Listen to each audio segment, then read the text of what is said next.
My parents raised my brother as a prince and me as a servant. For 25 years, I cleaned his room and cooked his meals while they told me that some children are simply born to serve. On his wedding day, the bride and her father took a family photo and noticed something strange about my face. He made one phone call, and the DNA results changed everything. My name is Madeline. I am 33 years old. Before I continue this story, let me know where you are watching from in the comments. Hit like and subscribe if you ever had to stand up to family who underestimated your worth. The heavy doors of the Oak Brook Country Club kitchen slammed shut behind me. I stumbled forward. My mother, Barbara, had just shoved me hard between my shoulder blades. The heat of the commercial kitchen hit my face instantly, creating a sharp contrast to the crisp air-conditioned ballroom we had just left. I was supposed to be a guest at my brother Preston and his rehearsal dinner tonight. I had saved money for weeks just to buy a modest dress for the occasion, but Barbara had other plans. She reached into a plastic laundry bin and pulled out a stain-smelling catering apron, throwing it directly at my chest with pure disgust. "They are short-staffed tonight," Barbara hissed, her voice low and venomous. "Put this on and go past the appetizers immediately. The Carmichaels are billionaires, Madeline.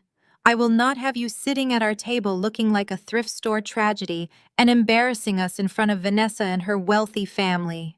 I stood there holding the damp fabric in my hands. This was not a new experience. For as long as I could remember, I was always treated as the unpaid help. While Preston received new sports cars and expensive private tutors, I was handed a mop and an endless list of grueling chores. They always told me I owed them for taking me in. But tonight was supposed to be different. Tonight was a massive public event, hosted in one of the most exclusive venues in Chicago. I looked at the dark grease stains on the apron, and then at my mother. Her perfect blonde hair was sprayed into an immovable helmet. Her sparkling designer gown probably cost more than my first car ever did. "I am your daughter," I said quietly. "I am supposed to be sitting at table 4. Barbara let out a sharp, cruel laugh. "You are an obligation, Madeline. Now put the apron on right now before your father comes in here and makes a huge scene." I swallowed the heavy lump in my throat. I tied the smelly apron around my waist, securely hiding my clean dress. I did not argue anymore. I did not let myself cry. What Barbara and Thomas did not know was that I was no longer the helpless, dependent girl they thought I was. I worked as a highly paid freelance data forensics analyst for corporate clients. I had spent the last several years secretly building a massive emergency fund to escape their toxic control forever. I was only staying in their detached, freezing garage to gather enough digital evidence of their shady logistics business to ensure they could never blackmail or threaten me again. I just needed a little more time to finish the job. I picked up a heavy silver tray loaded with crystal champagne flutes and pushed through the wooden doors back into the ballroom. The main hall was breathtaking. Massive crystal chandeliers cast a warm golden glow over the wealthy elite. Waiters in pristine white jackets moved gracefully among the prestigious guests. And then there was me, wearing a dirty apron and carrying a tray of drinks, feeling the familiar sharp sting of deep humiliation burn my cheeks. I navigated silently through the sea of tailored designer suits and flowing silk gowns. I saw Preston standing near the grand ice sculpture. At 35 years old, he was the arrogant golden child who could do absolutely no wrong. He was laughing loudly with his beautiful, wealthy fiancée, Vanessa. Vanessa was the only daughter of Winston Carmichael. Winston was an incredibly powerful real estate billionaire and the generous man funding this entire extravagant wedding weekend. I kept my head down, trying desperately to blend in with the catering staff. I just wanted to serve the cold drinks and disappear quietly into the background. But Preston spotted me immediately. A malicious, arrogant smirk spread across his face. He whispered something cruel to Vanessa, and she let out a high-pitched, mocking giggle. I tried to walk right past them, keeping my eyes focused firmly on the heavy tray in my hands. As I drew level with them, Preston suddenly stepped backward. He drove his sharp elbow incredibly hard right into my ribs. It was completely intentional and painfully forceful. The sudden impact threw me entirely off balance. The heavy silver tray tipped violently out of my hands. Crystal champagne flutes crashed loudly onto the solid marble floor. The terrible shattering sound echoed through the entire grand ballroom like a loud gunshot. The live music seemed to stop. Joyful conversations halted abruptly. Hundreds of judgmental eyes turned to look at the clumsy, pathetic servant who had just ruined the elegant atmosphere. Cold champagne splashed heavily across my modest shoes and the bottom hem of my dress. Shards of sharp crystal surrounded my feet. I dropped to my knees immediately, my hands shaking rapidly as I tried to gather the broken, jagged pieces. Above me, Vanessa let out a loud, dramatic sigh and laughed coldly. "Goodness, Preston," Vanessa mocked loudly. "Where did your parents find this completely incompetent staff tonight?" Before I could pick up a single piece of glass, a heavy hand clamped down hard on my shoulder. The grip was brutal and punishing. It was Thomas. My father leaned down, his face bright red with suppressed rage. His thick fingers dug into my collarbone incredibly painfully. "Clean this absolute disaster up in 3 seconds, or you are sleeping on the streets tonight," Thomas hissed directly into my ear, his voice shaking with deep anger. "You owe us everything for taking you in. Stop embarrassing me and clean up your mess." I kept my head down, staring blindly at the sparkling shards of broken glass. The humiliation was absolute. Every wealthy guest in the room was staring at me with a sickening mixture of pity and sheer disgust. I felt the familiar crushing weight of my entire life pressing down heavily on me. The long, terrible years of constantly cleaning Preston's messes. The endless years of always being told I was nothing but a useless burden. My hands trembled badly as I reached down for another piece of broken, sticky crystal. Across the room, standing silently near the extravagant head table, was Winston Carmichael.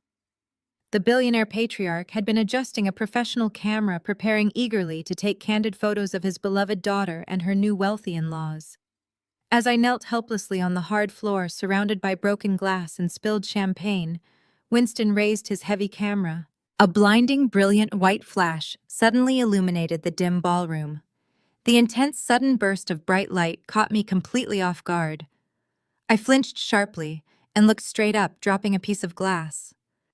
The incredibly bright light washed fully over my face, illuminating my unique features perfectly clearly for anyone looking in my exact direction. Winston lowered his camera incredibly slowly. The polite, warm, social smile on his face vanished instantly. The color drained rapidly from his cheeks. He froze completely, ignoring the wealthy, important guests trying to speak to him. He was staring directly at me. He was not looking at the broken glass or the dirty apron. He was staring intently at my bare face. More specifically, he was staring right deeply into my eyes. I have very unusual, rare eyes. They are a deep violet flecked color, combined with a very distinct, deeply formed cleft chin. For my entire whole life, they told me I was just an ugly, deformed duckling.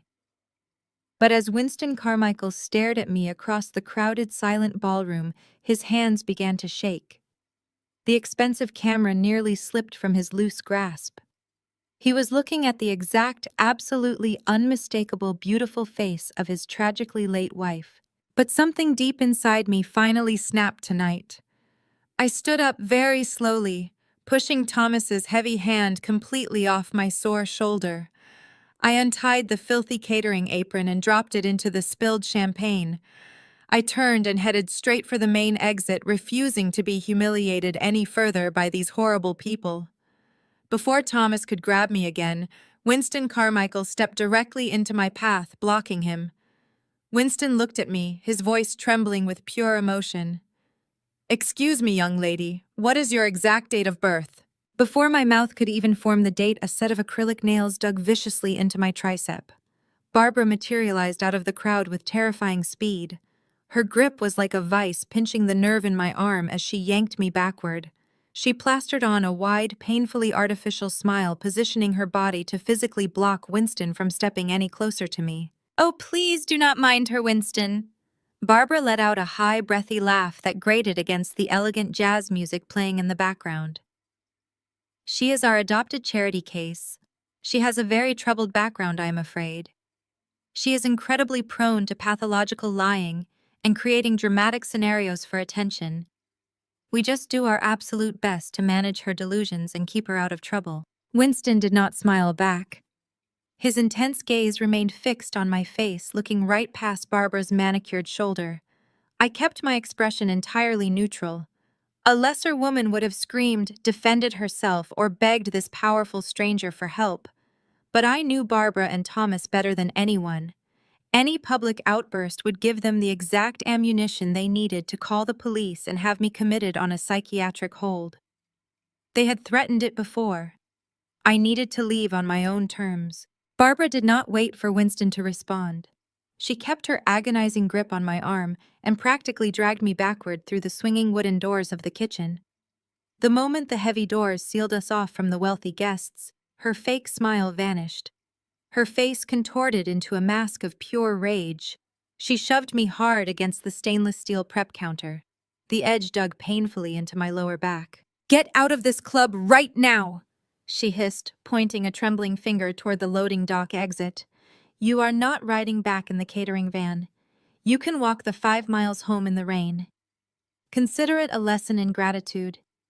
If you are not in the garage by the time we get back, Thomas will throw your pathetic belongings into the dumpster." I did not waste a single breath arguing. I simply turned on my heel, pushed open the heavy metal service door, and stepped out into the freezing Chicago downpour. The icy rain instantly soaked through my thin, modest dress, chilling me to the bone. The sky was pitch black and the streets were slick with oily puddles.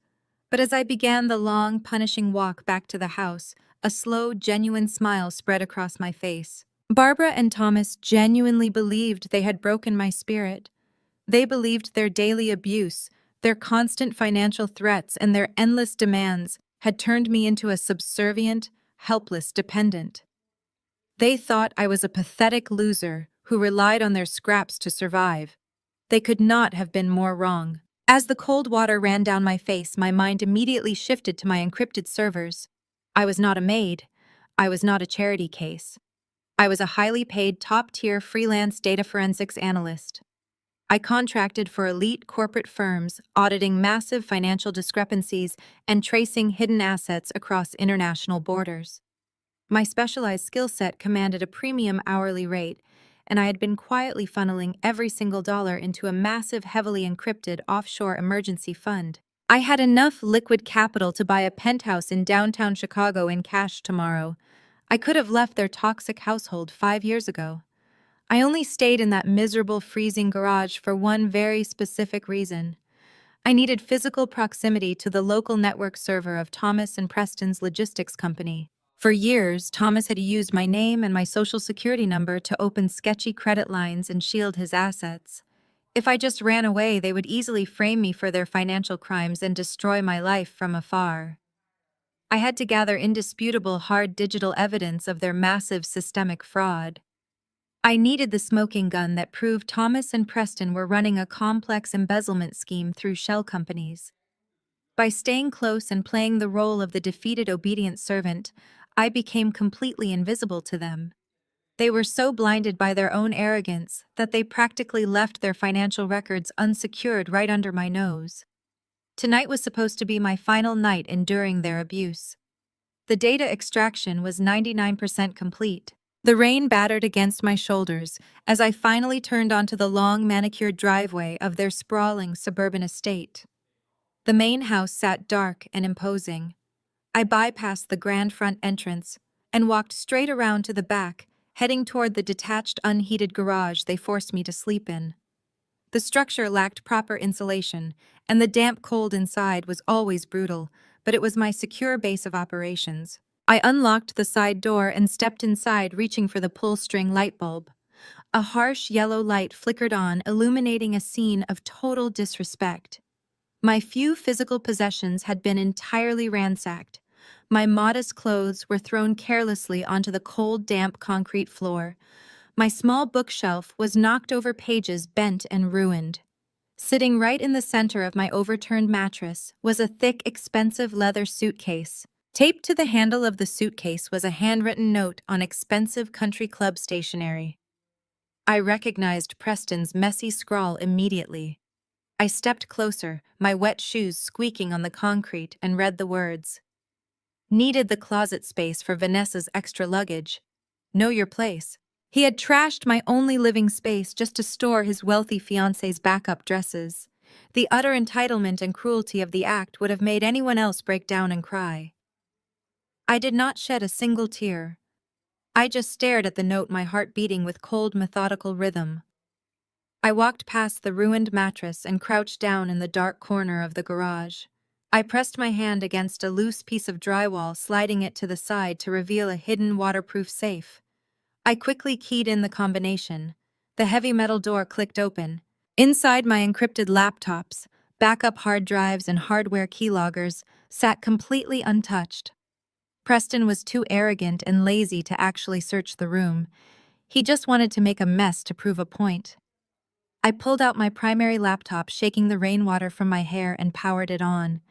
The glowing screen reflected in my eyes as the final batch of stolen ledgers from Thomas's main server finished downloading. I had everything I needed. They were utterly trapped, and they had absolutely no idea. Back at the Oak Brook Country Club, the lively atmosphere of the rehearsal dinner had resumed. Waiters rushed to sweep up the broken crystal and mop the spilled champagne. Barbara was already back at the head table, laughing loudly and pouring another glass of expensive red wine, desperate to pretend the ugly scene with her supposed charity case had never happened. Thomas was shaking hands with wealthy investors, playing the role of the successful, benevolent patriarch. Winston Carmichael stood near the edge of the dance floor, entirely separated from the celebrating crowd. The billionaire had not returned to his seat. He stood completely still, his sharp, analytical mind racing. He had built a massive global real estate empire from nothing, because he possessed an innate ability to read people.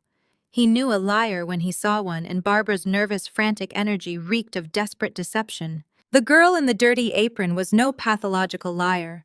Winston had seen the raw intelligence and the deep, silent strength in her remarkable violet eyes before she turned away. He had also seen a ghost.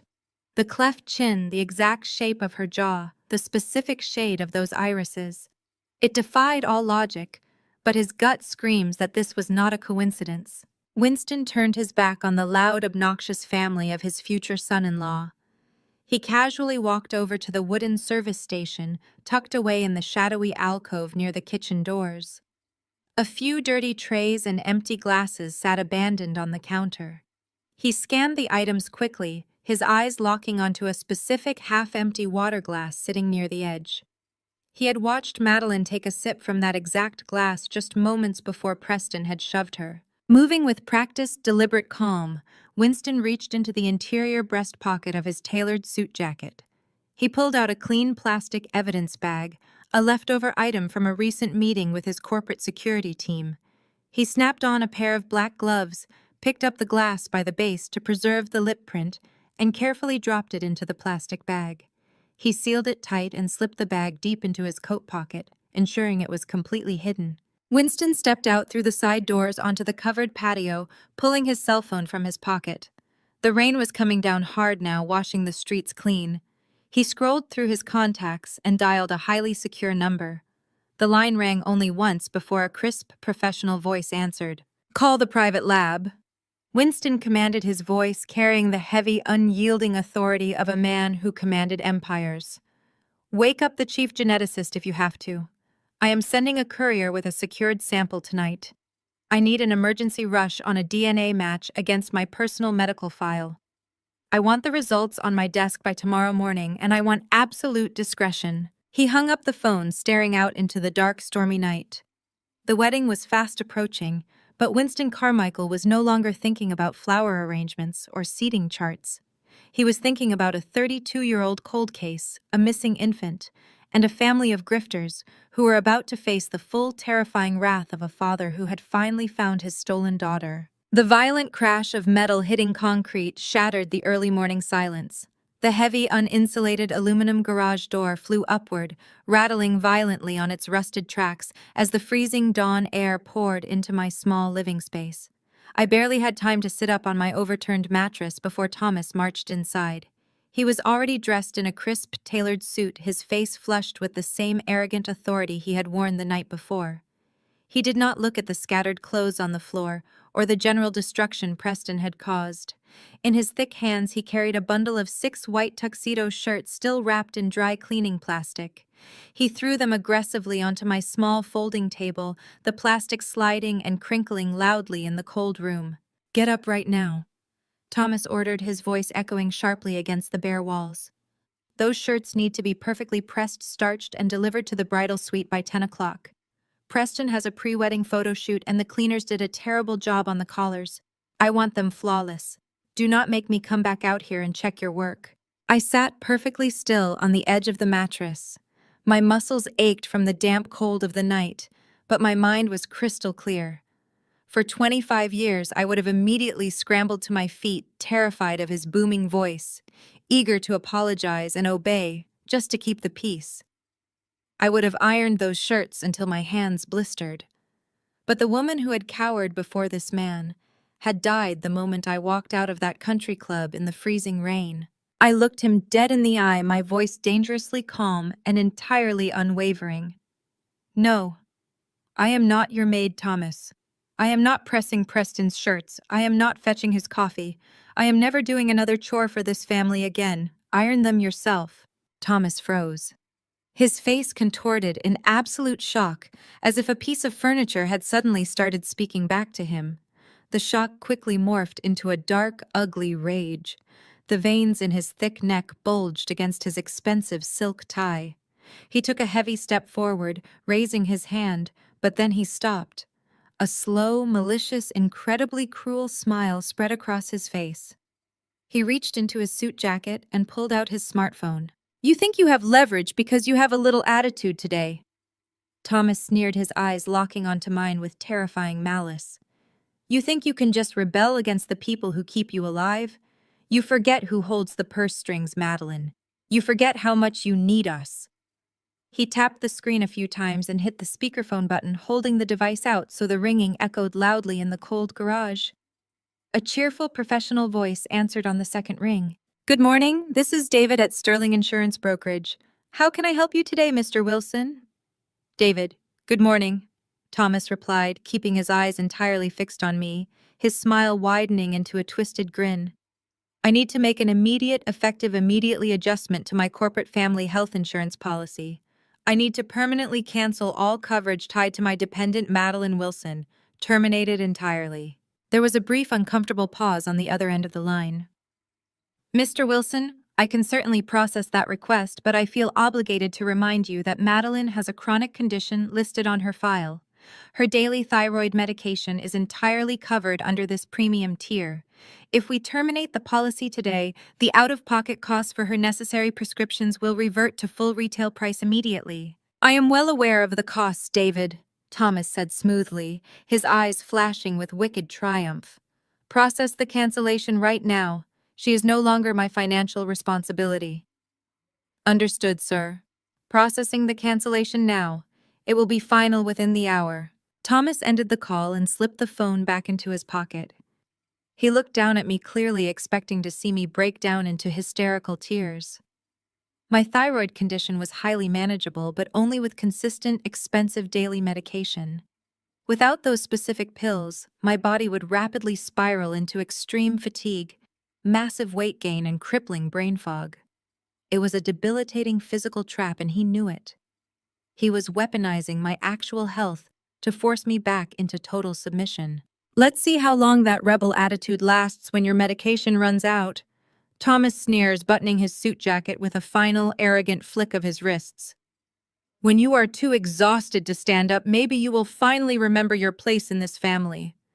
Have those shirts pressed in an hour, or I will lock you out of this garage tonight." He turned and marched out the heavy metal door, slamming violently shut behind him, plunging the room back into the dim, freezing gloom. I did not cry. I did not panic. I did not even glance at the pile of tuxedo shirts on the table. Instead, I stood up, walked directly to the heavy garage door, and slid the heavy iron deadbolt into place. A satisfying metallic click echoed in the small space. I was completely sealed inside. I walked over to the hidden compartment in the drywall, pulled out my encrypted primary laptop, and set it squarely on my lap. I cracked my knuckles, took one long, deep breath of the freezing air, and went to absolute war. I opened my terminal and began running the bypass scripts I had been quietly perfecting for the last 6 months.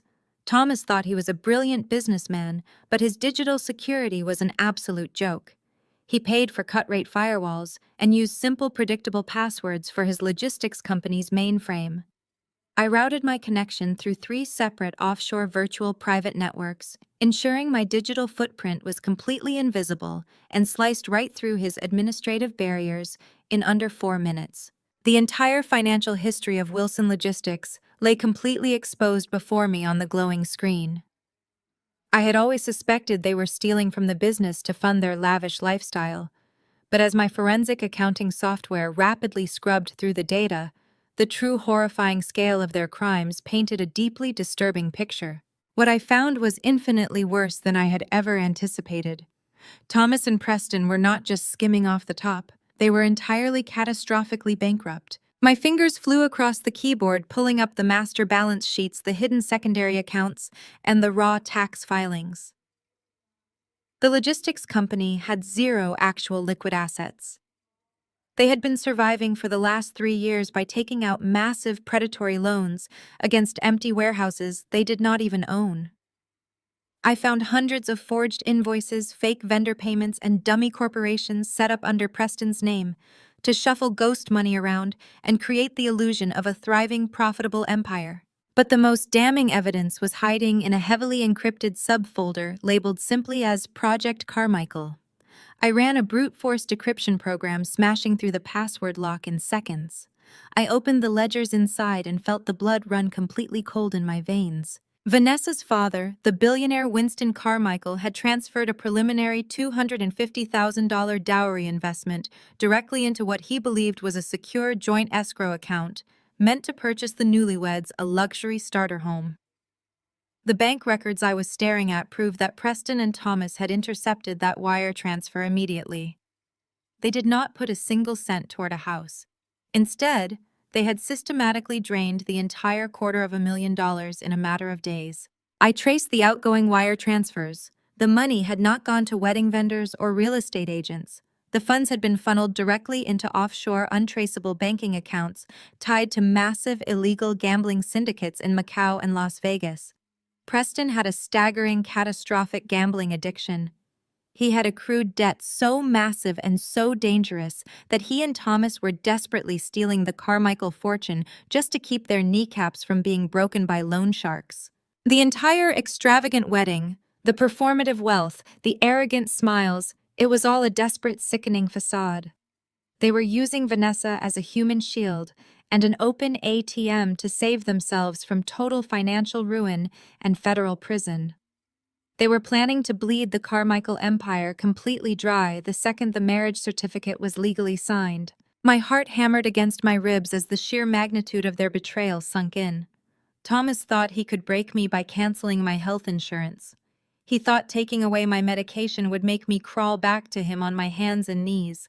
He had absolutely no idea that I held the digital equivalent of a nuclear bomb in my hands. I did not hesitate for a single fraction of a second. I immediately began downloading every single corrupted ledger, every forged vendor signature, every illegal wire transfer receipt, and every piece of communication proving their direct involvement in the fraud. I compiled the massive trove of undeniable evidence into a highly secure encrypted digital kill switch. I formatted the package, perfectly organizing the raw data so clearly that a first-year accounting student could look at it and instantly send Thomas and Preston to federal prison for wire fraud, grand larceny, and massive tax evasion. I created an automated routing script. With one single keystroke, this entire data package would be blasted simultaneously to the Internal Revenue Service, the Federal Bureau of Investigation, and the Securities and Exchange Commission. It was the ultimate, inescapable trap. Their fake empire was going to burn to the ground, and I was going to be the one to light the match. I hovered my trembling finger directly over the return key, ready to execute the command and end their miserable reign of terror once and for all. Suddenly, a heavy rhythmic knock rattled the thin aluminum of the garage door. I froze completely. My finger hovered rigidly above the keyboard. It was not the frantic, angry pounding of Barbara or the arrogant, heavy fist of Thomas. This knock was measured polite and dangerously calm. It was a sharp 3-beat rhythm that demanded immediate attention. I quietly slid my laptop under the mattress, my heart hammering in my throat. I walked slowly to the side door, unlocked the deadbolt, and pulled it open just a few inches, bracing myself for another confrontation with Preston. It was not my parents. It was not my brother. I opened the door wider to find a towering, broad-shouldered man standing in the freezing rain. He was dressed in a pristine, immaculate black suit that looked completely out of place in the muddy alleyway. His face was entirely stoic, his eyes sharp and highly observant. In his large gloved hand, he held a thick, sealed manila envelope. "Madeline!"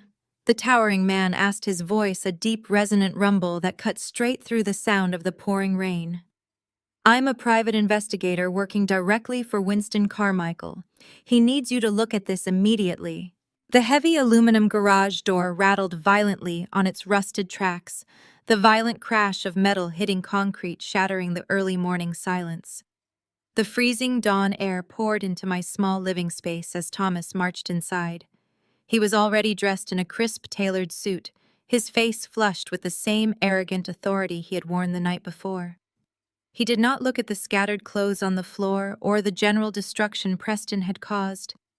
In his thick hands, he carried a bundle of 6 white tuxedo shirts, still wrapped in dry cleaning plastic.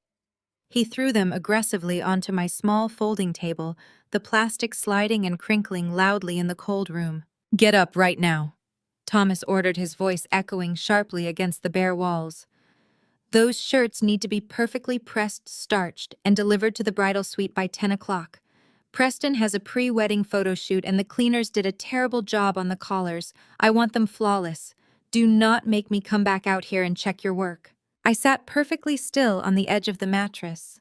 My muscles ached from the damp cold of the night, but my mind was crystal clear.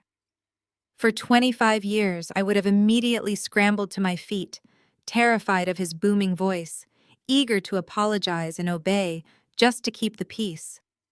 I would have ironed those shirts until my hands blistered. But the woman who had cowered before this man had died the moment I walked out of that country club in the freezing rain.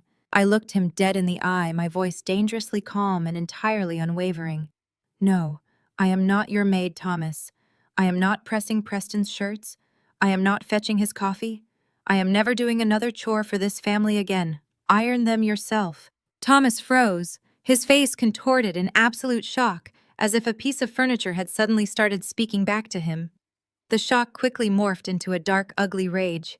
The veins in his thick neck bulged against his expensive silk tie. He took a heavy step forward, raising his hand, but then he stopped.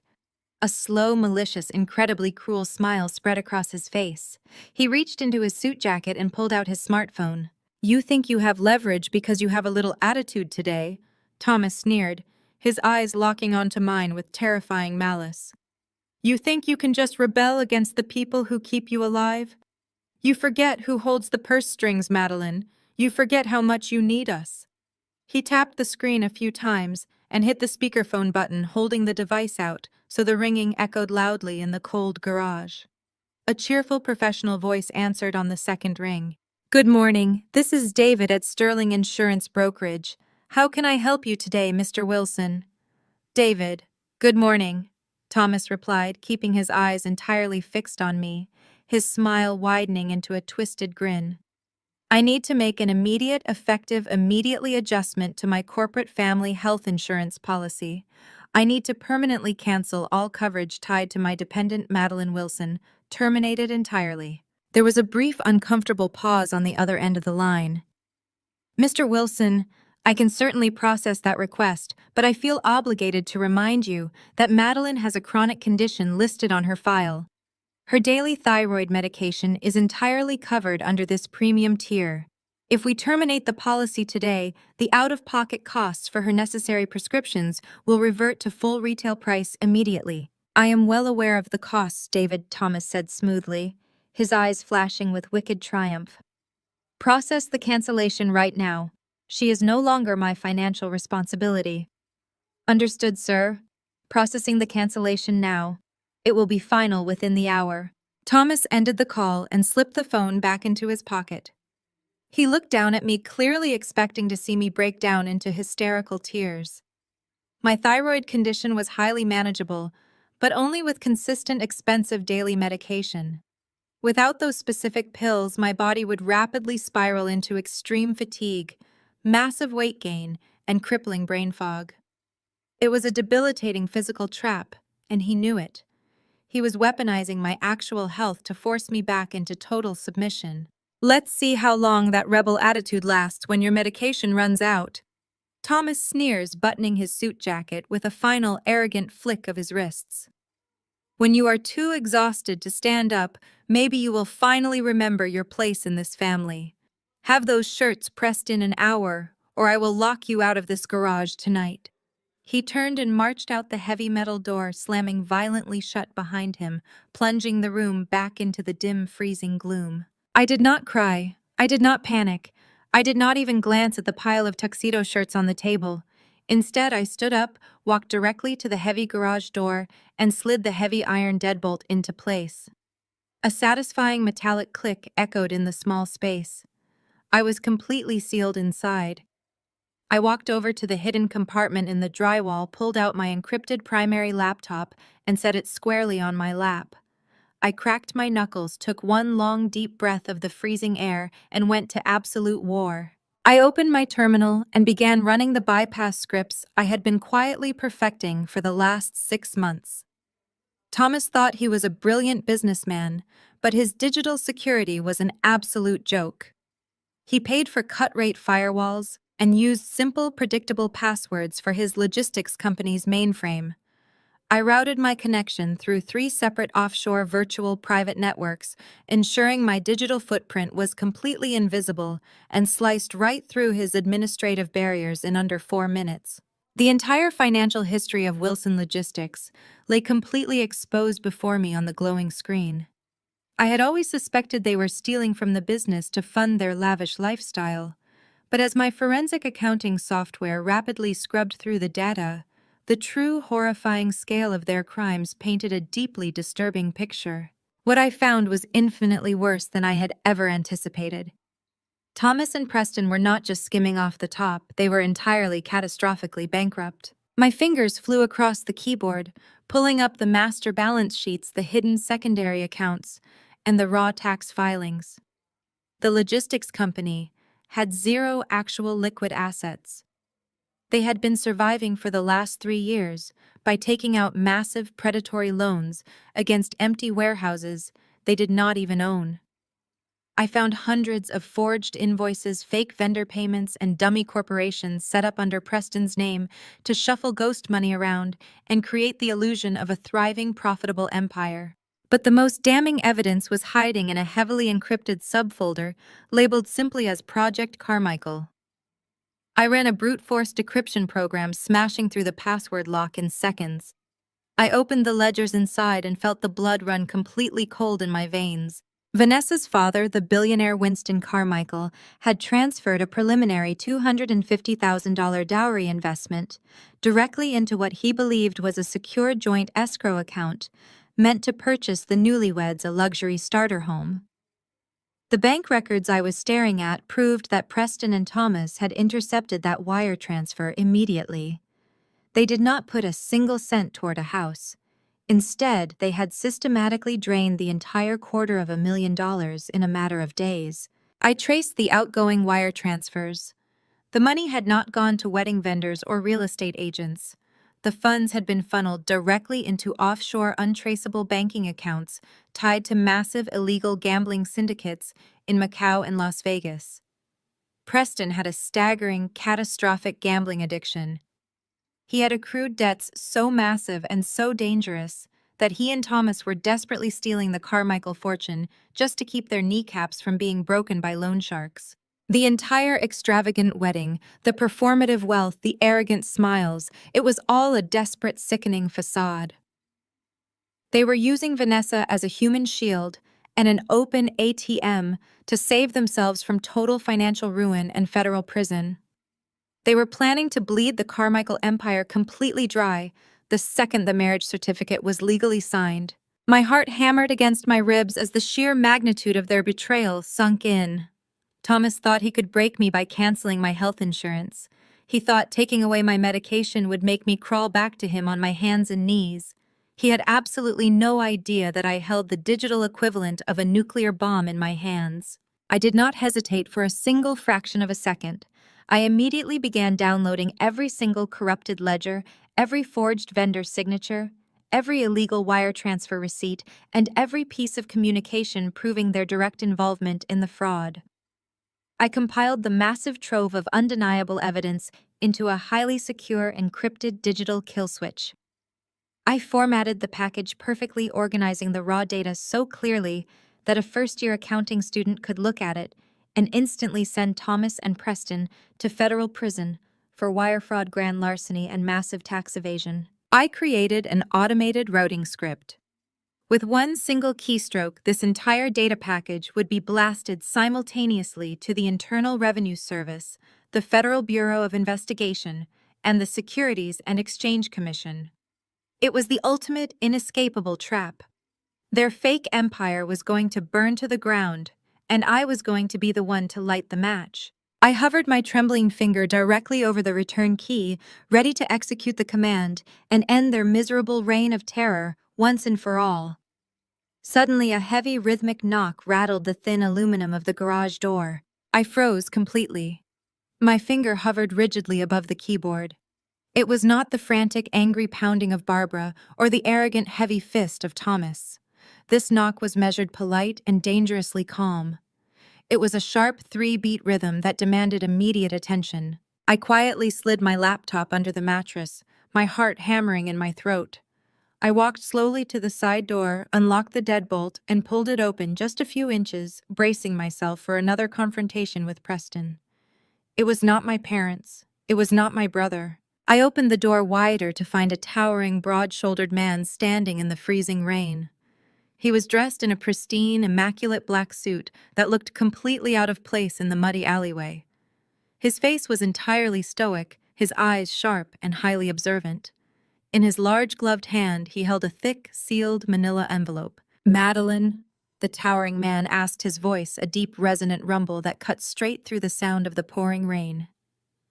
"I'm a private investigator working directly for Winston Carmichael. He needs you to look at this immediately." It is Saturday afternoon, just 3 hours before Preston is supposed to walk down the aisle and secure his billion-dollar payday. The torrential rain from the previous night has finally stopped, but the heavy air inside the unheated, detached garage remains bitterly cold and damp. Madeline sits perfectly still at her makeshift desk, surrounded by the quiet hum of her computer cooling fans. She is meticulously finalizing the massive encrypted data packet for the reception when the thin aluminum garage door is violently kicked open. Preston storms inside, moving like a desperate, trapped animal. He is completely frantic. His face is usually tanned and arrogant, but right now it is chalky white and covered in a slick sheen of nervous sweat. He is holding a solid aluminum baseball bat tightly in his right hand, his knuckles completely white from the strain. He begins pacing the stained concrete floor, hyperventilating as he swings the bat wildly through the air. The carefully constructed illusion of his massive wealth is actively crumbling right before his very eyes. A $50,000 cashier check meant to cover the final catering and venue costs for the grand wedding reception has just bounced. The prestigious venue coordinators are threatening to lock the doors, turn away the guests, and completely shut down the entire event before it even begins, if they do not receive a verified wire transfer immediately. If Vanessa or Winston Carmichael finds out that Preston cannot even afford to pay for the cocktail hour, the wedding will be instantly canceled. They will realize he is completely broke and entirely fraudulent. Preston stops pacing and points the heavy aluminum bat directly at Madeline. He demands that she log into her computer right this second and take out a high-interest predatory loan in her own name to cover the $50,000. He knows she has excellent credit because they have never allowed her to spend any money on herself.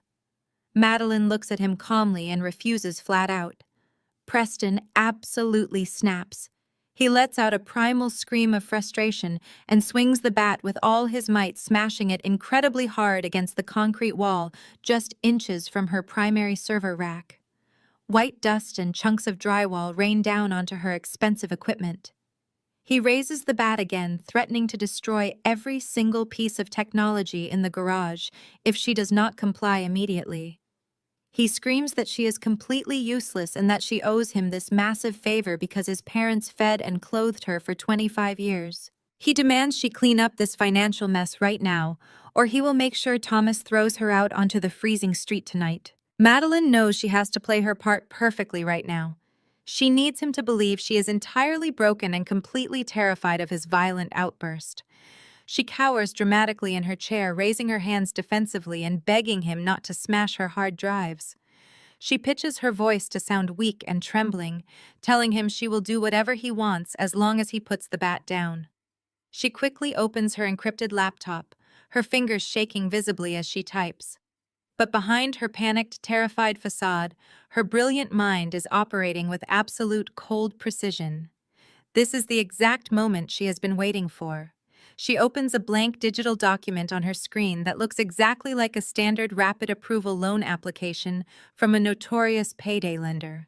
She tells Preston that these specific predatory lenders require a digital signature from a secondary guarantor just to clear the massive funds within the hour. She explains nervously that because the loan is specifically for his wedding venue, his legal name needs to be on the preliminary authorization form, but she promises that the actual crushing debt will be placed entirely in her name. Preston is far too panicked and deeply arrogant to read the fine print on the screen. He just wants the cash immediately to save his fraudulent billionaire wedding. Madeline types rapidly, strategically swapping the digital paperwork behind the fake loan application interface. She is not applying for a loan at all. She is manipulating the code on her screen. Instead of a loan document, she pulls up a highly complex, legally binding authorization form. This specific digital document directly links Preston's personal identifying information to the hidden offshore bank accounts holding the embezzled Carmichael dowry funds. By signing this specific document, Preston is legally taking full, undeniable ownership of the stolen money. He is creating a permanent, traceable digital footprint that will legally bind him to the federal crimes of wire fraud and grand larceny. He is handing the federal authorities a neatly wrapped, digitally verified confession. Madeline spins the silver laptop around to face him. She tells him to type his full legal name and input his social security number to authorize the emergency transaction. Preston drops the baseball bat loudly onto the concrete floor. He leans over the keyboard and types his personal information without a single second of hesitation. He clicks the glowing submit button with a heavy, forceful strike of his index finger. The digital trap snaps completely shut around him. The computer screen flashes a bright green confirmation message indicating the transaction is complete. A fake digital receipt prints out from the small laser printer sitting on Madeline's cluttered desk. Preston snatches the warm piece of paper from the output tray before it even finishes printing. He looks at the fake confirmation number and lets out a massive, shuddering breath of profound relief. The color slowly returns to his arrogant face, and his tense shoulders finally relax. He folds the paper carefully and slides it into the pocket of his expensive silk dressing robe. With the immediate crisis supposedly averted, his blind panic instantly transforms back into his usual unbearable cruelty. He looks down at Madeline, who is still pretending to cower in her desk chair, holding her arms defensively. He laughs loudly, a harsh, mocking sound that echoes terribly in the cold garage. He kicks the metal leg of her desk hard enough to rattle her monitors, telling her that she is a pathetic, spineless pushover. He reminds her maliciously that she was brought into this family for one specific reason only. "You were born to clean up my messes," he laughs smoothly, adjusting the collar of his silk robe. He tells her to enjoy rotting in the freezing garage while he marries into a billion-dollar dynasty. He demands she stay completely out of sight tonight because he does not want her depressing, ugly face ruining his perfect high-society wedding photos. He turns his back on her and walks out of the garage, leaving the door wide open to the damp, chilly air. He struts confidently across the wet driveway toward the main house to put on his custom-tailored tuxedo, completely and utterly oblivious to the massive reality that he has just signed his own federal prison sentence. Madeline watches his retreating back until he disappears into the grand house. The moment the heavy oak door clicks shut, she sits up perfectly straight, dropping the terrified act instantly. Her face transforms into a mask of pure, absolute resolve. She reaches forward and pulls the laptop back toward her, beginning to type with blinding, purposeful speed. She uses the fresh digital authorization code Preston just provided to access the offshore gambling accounts directly. With a few swift, decisive keystrokes, she changes all the administrative passwords and permanently locks the accounts from the inside out. The embezzled dowry funds are now completely frozen. Preston cannot move a single cent to pay his illegal debts, and he certainly cannot access any money to pay the desperate venue coordinators. She watches the progress bar reach 100%, and the screen flashes red, confirming the total lockdown. "Enjoy the wedding, brother," she whispers into the empty freezing room, her voice laced with cold, calculated fury. The heavy silence of the garage is suddenly broken by a sharp buzz. Her cell phone vibrates loudly on the desk. She picks it up and glances down at the glowing screen. It is a secure text message from Winston Carmichael. He has been waiting patiently for her signal. The message is short and perfectly clear. "The trap is set at the reception. The screens are yours." Madeline closes her laptop, unplugs the encrypted flash drive, and slides it carefully into her pocket. The time for hiding in the shadows is over. It is time to burn their fake empire to the ground. The imposing Gothic spires of the cathedral loomed against the Chicago sky, casting dramatic shadows over the black town cars at the curb. I stood at the edge of the stone staircase, the wind slicing through the thin fabric of my dress. The weather had turned brutally cold. Valets rushed back and forth, opening doors for the elite residents. Women in designer furs and men in bespoke tuxedos hurried up the steps, ignoring the woman shivering by the massive iron doors. I kept my posture completely rigid, my hands shoved deep into my pockets, feeling the solid, comforting edge of the encrypted flash drive. Barbara materialized from the vestibule, her heavy silk gown rustling. She arrogantly wore a massive diamond necklace purchased with money they had stolen. Her face was perfectly made up, a mask of aristocratic elegance, but her eyes burned with petty malice the second she spotted me. She marched down the steps, moving with aggressive, territorial energy. She snatched a heavy golf umbrella from a brass stand and shoved it violently into my chest. I caught it reflexively, the cold metal handle biting into my freezing palms. "What do you think you are doing, standing around like a guest?" Barbara hissed, her voice dropping to a toxic whisper. "You are not here to celebrate Madeline. You are here to work. Stand at the bottom of these stairs and hold the umbrellas for the arriving wealthy guests. Do not speak to anyone. Do not look at anyone. Keep your head down and try to make yourself useful for once in your miserable life." I looked at her, my expression completely blank. The wind whipped my hair across my face, but I did not blink. "The valet staff is already handling the umbrellas, Barbara. There is no rain falling." Barbara stepped closer, invading my personal space until I could smell the overpowering scent of her expensive perfume mixed with her nervous sweat. She grabbed my upper arm, her manicured nails digging sharply through my thin sleeves. "You will stand here and hold the umbrella because I told you to hold it." She spat, her lips twisting into an ugly sneer. "You need to learn exactly where you stand in the hierarchy of this family. Look around you, Madeline. Look at this wealth. In exactly 1 hour, Preston is going to stand at that altar and say his vows. As soon as Preston says I do, Winston Carmichael's wealth becomes ours. We will possess more liquid capital than you could possibly comprehend in 100 lifetimes." She leaned in closer, her voice dripping with absolute venom. "And do you know what I am going to do the second that marriage certificate is legally filed? My first act will be having you legally evicted from our property. I am going to physically throw your pathetic, cheap belongings into the street myself. You have been a parasite on this family for 25 long years, dragging us down. But after today, we do not need to pretend anymore. You are completely worthless to us now. You are garbage. So hold the umbrella and enjoy your final hours of having a roof over your head. A lesser woman would have broken down. A lesser woman would have screamed, thrown the umbrella to the concrete, and demanded respect. But I did not flinch. I did not shed a single tear. I simply nodded, keeping my poker face absolutely flawless. I took the verbal abuse with the calm, steady endurance of a person who knows the war is already won. I looked directly into Barbara's cruel, arrogant eyes, absorbing every toxic word she threw at me, storing it safely away. She genuinely believed she had crushed my spirit. She believed she had pushed me down so far that I would never ever stand back up. She had absolutely no idea that every single word she spoke was sealing her own spectacular doom. I understand completely, Barbara, I replied softly, my voice devoid of any emotion.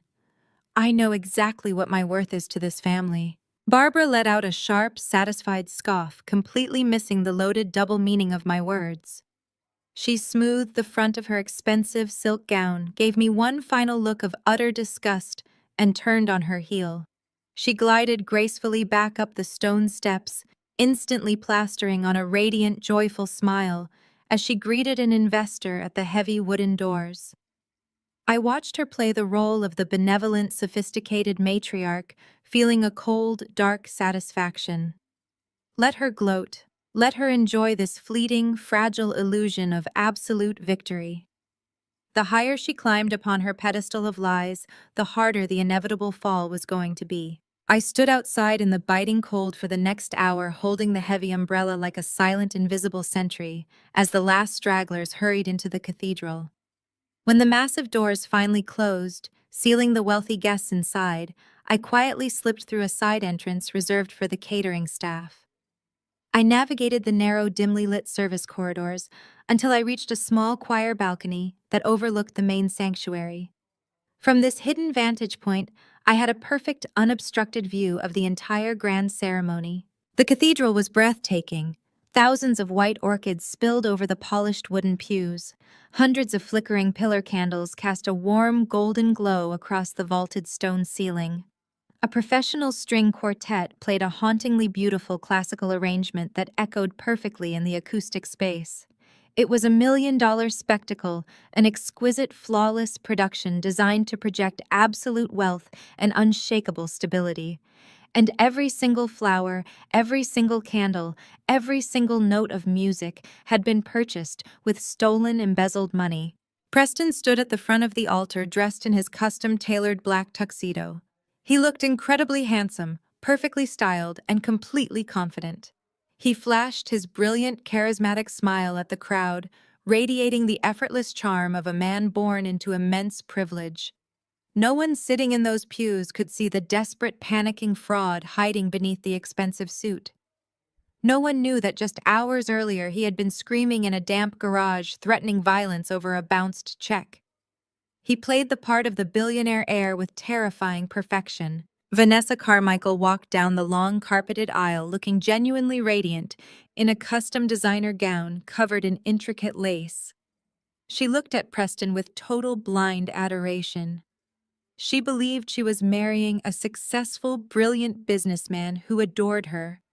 She had no idea she was walking straight into a financial slaughterhouse, marrying a desperate grifter who was actively bleeding her family's empire dry to pay off criminal syndicates. I shifted my gaze to the front pew. Thomas and Barbara sat together holding hands, putting on the performance of a lifetime. As Preston and Vanessa exchanged their rings, Barbara pulled an embroidered silk handkerchief from her clutch and dabbed elegantly at the corners of her eyes. She wept performative, delicate tears of joy, her shoulders shaking with manufactured emotion. Thomas wrapped a comforting arm around her, kissing the side of her head, playing the role of the proud, loving patriarch. They basked in the bright, flashing lights of the hired photographers and the palpable envy of Seattle elite. They exchanged a brief, knowing look, a subtle, triumphant smirk passing between them. They genuinely believed they had done it. They believed they had successfully scammed their way into a billion-dollar dynasty, securing their financial future and cementing their high society status forever. They thought the finish line had been crossed. The priest pronounced them husband and wife, and the massive cathedral erupted in thunderous, joyful applause. The pipe organ swelled, filling the space with triumphant music as Preston kissed his bride. I watched the entire display with a heart completely made of ice. I did not feel pity. I did not feel sadness. I only felt the heavy, cold weight of the encrypted flash drive resting in my pocket. The ceremony was over, but the real show was just about to begin. As the wealthy guests excitedly transitioned toward the ultra-luxurious ballroom for the reception, I moved into the shadows. I slipped out the back exit and walked briskly through the freezing alleyways toward the venue. Security was incredibly tight. Men in dark suits stood at every entrance checking names against a digital guest list. I bypassed the main entrance entirely, heading down a narrow, unmarked loading dock alley. A massive, broad-shouldered man stood guarding the heavy steel service door. As I approached, my heart hammered. The guard stepped into my path, his eyes scanning my face with intense precision. Then, ever so slightly, he gave a single imperceptible nod. He stepped smoothly aside, opening the heavy steel door. Winston's headguard had received his orders. I plugged my encrypted flash drive into the master control board for the venue's massive LED screens. The control room overlooking the grand ballroom of the luxurious venue was a complicated nest of blinking green lights and high-end audio-visual equipment. I pushed my wet hair out of my face and confidently slid the encrypted flash drive into the primary USB port of the master console. The sophisticated system recognized the drive instantly. A stark white prompt asked for my master decryption key. I typed it in my fingers, moving with practiced speed. Below me, the extravagant reception was in full glorious swing.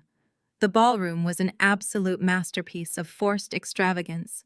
Massive crystal chandeliers the size of small cars hung from the vaulted ceilings, casting a warm, highly flattering light over Seattle's most elite citizens.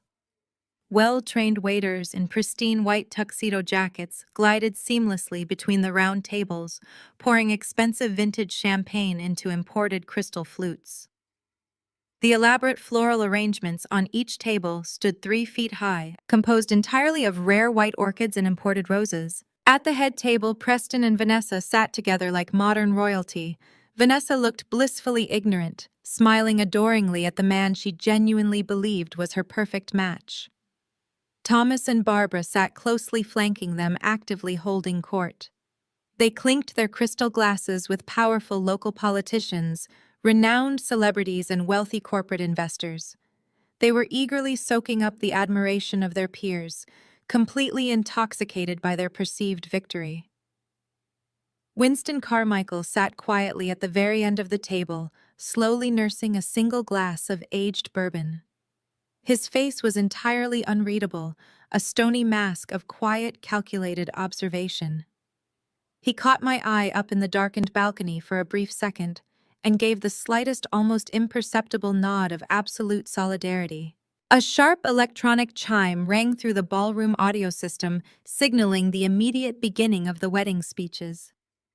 The low, buzzing hum of wealthy chatter quieted down instantly as Preston stood up from his chair. He confidently buttoned his custom-tailored tuxedo jacket, ran a hand smoothly through his perfectly styled hair, and picked up a silver microphone. He stepped out proudly to the center of the polished dance floor, aggressively basking in the bright spotlight, and the hundreds of eyes fixed solely on him. "Thank you all for being here tonight," Preston began, his voice incredibly smooth, highly practiced, and dripping with manufactured humility. "Looking around this beautiful room, I am incredibly humbled by the massive success we have all achieved together. When I first started Wilson Logistics, I had nothing but a cheap laptop and a big dream. I am proud to say I am a self-made man, but I certainly did not do it entirely alone." He paused dramatically, allowing the wealthy crowd to politely applaud his supposed relentless work ethic. I watched his nauseating performance from the dark balcony, my hand resting gently on the main lighting mixer. He was a spectacularly talented liar. I built my corporate empire through endless late nights, brutal early mornings, and a relentless, unwavering dedication to absolute excellence. Preston continued walking slowly and confidently across the dance floor. But I owe my moral compass entirely to my wonderful parents, Thomas and Barbara. They taught me the essential value of a dollar, the critical importance of integrity, and the true meaning of hard work. They are the most loving, morally flawless parents a man could ever possibly ask for. They built a solid foundation of absolute honesty in our home, and that is the exact same rock-solid foundation Vanessa and I will use to build our new life together. Thomas wiped a fake, performative tear from his eye. Barbara beamed radiantly, placing a manicured hand dramatically over her heart. The entire crowd let out a collective, highly synchronized sound of deep admiration. Of course, growing up in a highly successful family comes with certain unique, unforeseen challenges. Preston said, his tone shifting slightly, taking on a dark, mocking, patronizing edge. My parents have always been incredibly generous people, perhaps entirely too generous. For instance, they took in a pathetic charity case many years ago. My adopted sister, Madeline. He gestured vaguely toward the very back of the room, fully knowing I was supposedly hiding completely out of sight. A few curious guests turned their heads, scanning the shadows for the troubled sister they had never actually met. We tried so hard to give her absolutely everything. Preston sighed, shaking his head with exaggerated mock sadness. But unfortunately, some people are just born deeply troubled. She's hopelessly lazy, constantly creating massive dramatic scenarios just for attention. And unfortunately, she could not even be bothered to find a proper, respectful dress to wear to my wedding tonight. So she is waiting outside in the cold. But we love her anyway, because that is what a good moral family truly does. We support our weakest links. A ripple of polite, condescending chuckles rolled through the expansive ballroom. My mother laughed the loudest, proudly raising her expensive champagne glass to toast her handsome son's supposed benevolence. I stared down at them, feeling the cold, hard fury finally solidify completely in my chest. They had violently stolen my identity. They had systematically stolen my entire childhood. They had aggressively used me as a compliant servant, a convenient scapegoat, and a blind shield for their massive criminal activities. And now they were openly mocking me in front of the entire city just to elevate their own fraudulent, disgusting status. It was finally time. I reached over to the main audio console and gripped the heavy master fader. I shoved it completely upward intentionally, sending a massive, deafening surge of raw audio feedback straight through the venue's massive speaker system. A horrific, ear-splitting screech instantly tore through the elegant ballroom. The wealthy guests shrieked in absolute terror, covering their ears defensively and dropping their expensive champagne flutes. Delicate crystals shattered violently against the highly polished wooden dance floor. Before anyone could possibly recover from the severe auditory assault, I slammed my hand forcefully down on the master lighting breaker. The enormous crystal chandeliers instantly powered down. The soft ambient uplighting lining the walls cut out completely. The entire grand ballroom was instantly plunged into absolute pitch-black darkness. Chaos and blind panic immediately erupted below. Wealthy guests gasped and shouted in the sudden, terrifying sensory void. I could hear heavy wooden chairs scraping frantically against the floor, and the confused, panicked voices of Thomas and Barbara loudly demanding to know exactly what was going on. I completely ignored the chaos. I flipped a single highly specific switch on the complex lighting board. A blinding high-intensity theatrical spotlight snapped on from the ceiling, cutting through the utter darkness, like a physical glowing blade. The bright white beam did not hit Preston down on the dance floor. It swung aggressively upward, instantly illuminating the small, elevated DJ booth on the second-floor balcony. The intense beam hit me dead center. I stood there bathed completely in the blinding light, wearing my soaked, freezing, ruined dress, my hair still visibly damp from the freezing rain. I held the master microphone loosely but firmly in my right hand. I did not look like a pathetic, lazy, defeated charity case. I looked like an absolute, unapologetic executioner. The sheer shock of my sudden dramatic appearance completely silenced the entire ballroom. Hundreds of pale faces turned upward, squinting blindly into the intense spotlight. "What is the meaning of this?" Thomas roared, his booming, aggressive voice shattering the heavy quiet. He pointed a thick, trembling, furious finger up at the balcony. His face was a dark purple mask of pure rage. "Security! Get her out of there right now! Remove that crazy girl from the premises immediately!"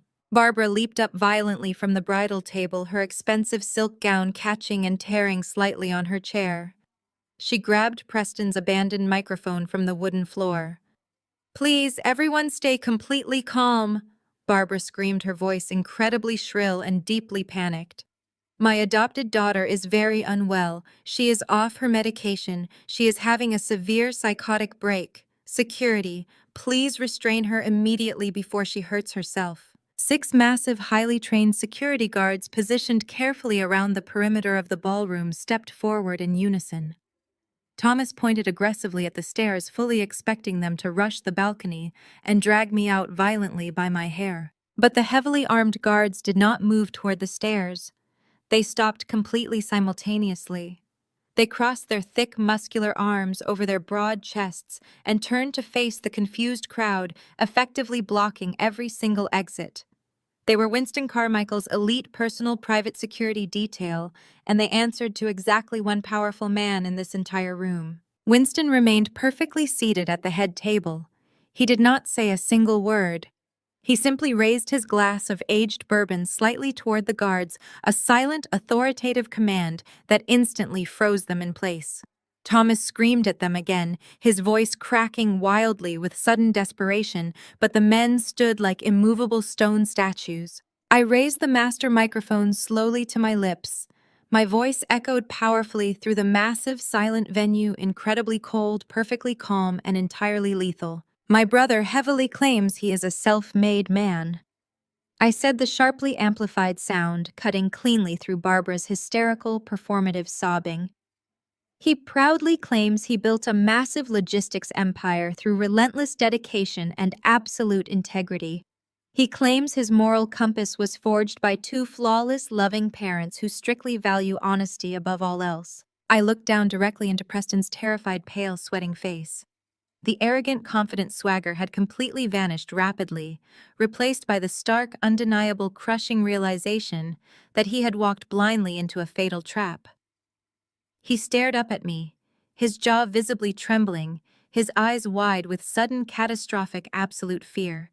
He finally realized exactly what digital document he had signed in the freezing garage. "Let's look at exactly how he made himself, shall we?" I asked, my voice ringing out with crystal, terrifying clarity. I turned back to the control board and hit the execution key on my laptop. The encrypted flash drive deployed its digital payload. The massive 20-foot LED screens, situated directly behind the bridal table, flared to life with blinding, undeniable brilliance. The romantic, curated slideshow of Preston and Vanessa's expensive engagement photos was instantly gone. In its place, the raw, undeniable, devastating digital truth was broadcast in high definition for the entire city to see. The 20-foot LED screens behind the bridal table lit up the ballroom with the harsh, sterile glow of a corporate audit. I designed the presentation for maximum devastating impact. There were no confusing spreadsheets. The data was hyper-detailed yet presented with brutal, undeniable clarity. The first slide displayed the official verified tax returns and corporate bank statements for Wilson Logistics over the last 3 fiscal years. A massive red graphic animated across the screen, tracking the company revenue against its staggering debts. The graph plummeted in a steep dive straight to the bottom line. The final calculated total of their corporate assets pulsed in stark white font: $0.00. A collective gasp rippled through the hundreds of wealthy guests. The low hum of elite conversation instantly died, replaced by the deafening sound of a massive illusion shattering into a million jagged pieces. I hit the spacebar on my laptop, advancing to the next slide. This was the kill shot. The screen shifted to display a highly classified routing sequence from the Carmichael family private wealth management bank. The document clearly outlined the untouchable bridal dowry trust fund Winston established for his daughter. Alongside it, I displayed the corresponding digital receipt from an offshore banking institution known specifically for harboring untraceable gambling debts. A bold yellow highlight drew every single eye in the ballroom to the specific transaction date. It was yesterday afternoon. The exact amount transferred was a staggering $250,000. The recipient account name was listed in plain, undeniable text: Preston Thomas Wilson. The transaction notes were equally damning, indicating a wire transfer to cover sports betting markers. I hard-coded the authorization signature, pulling the exact digital footprint Preston had provided in the freezing garage just hours earlier. There was no ambiguity. There was no room for denial. It was a digital execution. Down at the head table, the silence was absolute. Vanessa Carmichael stood perfectly still, her beautiful face drained of all color. The crystal champagne flute slipped from her trembling fingers. It hit the polished marble floor with a sharp, violent crack. The shattering glass echoed like a gunshot in the silent ballroom. Fine vintage champagne splashed across the hem of her custom designer wedding gown, staining the pristine white lace. She did not even look down. Her wide, devastated eyes were locked onto the massive LED screen directly behind her new husband. Slowly, she turned her head to look at Preston. The blind adoration that had illuminated her face during the ceremony was completely gone. It was replaced by a terrifying cold realization.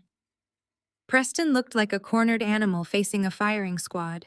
His perfectly styled hair seemed to wilt. His custom tuxedo suddenly looked 2 sizes too big for his shrinking frame. A thick, slick sheen of nervous sweat coated his forehead, catching the harsh light from the screen above. Vanessa took a step toward him, ignoring the broken glass crunching beneath her expensive heels.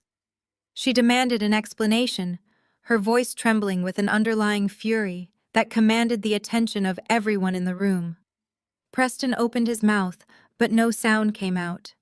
The charismatic golden boy, the self-proclaimed billionaire genius, was utterly incapable of forming a single coherent sentence.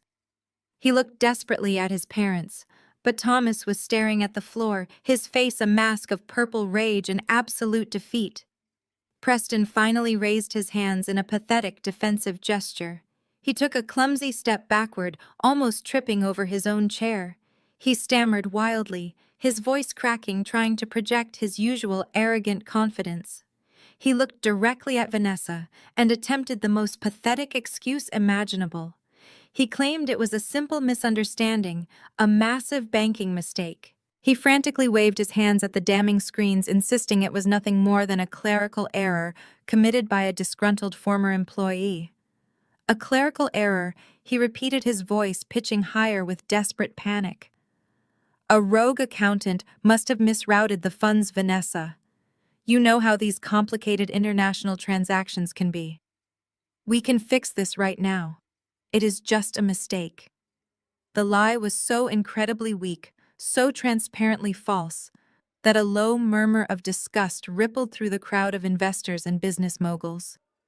They recognized a sinking ship when they saw one. The collective disgust of Seattle high society was the final catalyst needed to completely break Barbara Wilson. Her entire existence was predicated on the perception of her wealth and unassailable social standing. Watching that carefully constructed facade disintegrate in front of the very people she sought to impress pushed her violently over the edge of sanity. She let out a sound that was half scream and half feral growl. She completely abandoned any lingering pretense of aristocratic elegance. Her face twisted into a mask of pure, unadulterated hatred. She grabbed the first weapon she could find on the lavishly decorated table. Her manicured hand snatched a heavy silver butter knife from beside her imported china plate. She brandished the dull instrument as if it were a deadly weapon, her knuckles turning white from the strain. She lunged away from the table, her silk gown knocking over a towering centerpiece of white orchids. She marched aggressively toward the grand staircase that led up to my balcony sanctuary. She pointed the silver butter knife directly at my face, screaming with absolute venomous rage. She shrieked that I was a criminal hacker, a pathetic lying thief trying to steal their hard-earned reputation. She demanded the guards arrest me immediately. She screamed that I was an ungrateful orphan they had graciously rescued from the gutter. She shouted that I had doctored the financial files out of pure malicious jealousy because I could never achieve the brilliant success her perfect son had built. Her voice grew hysterical, echoing harshly against the vaulted ceilings.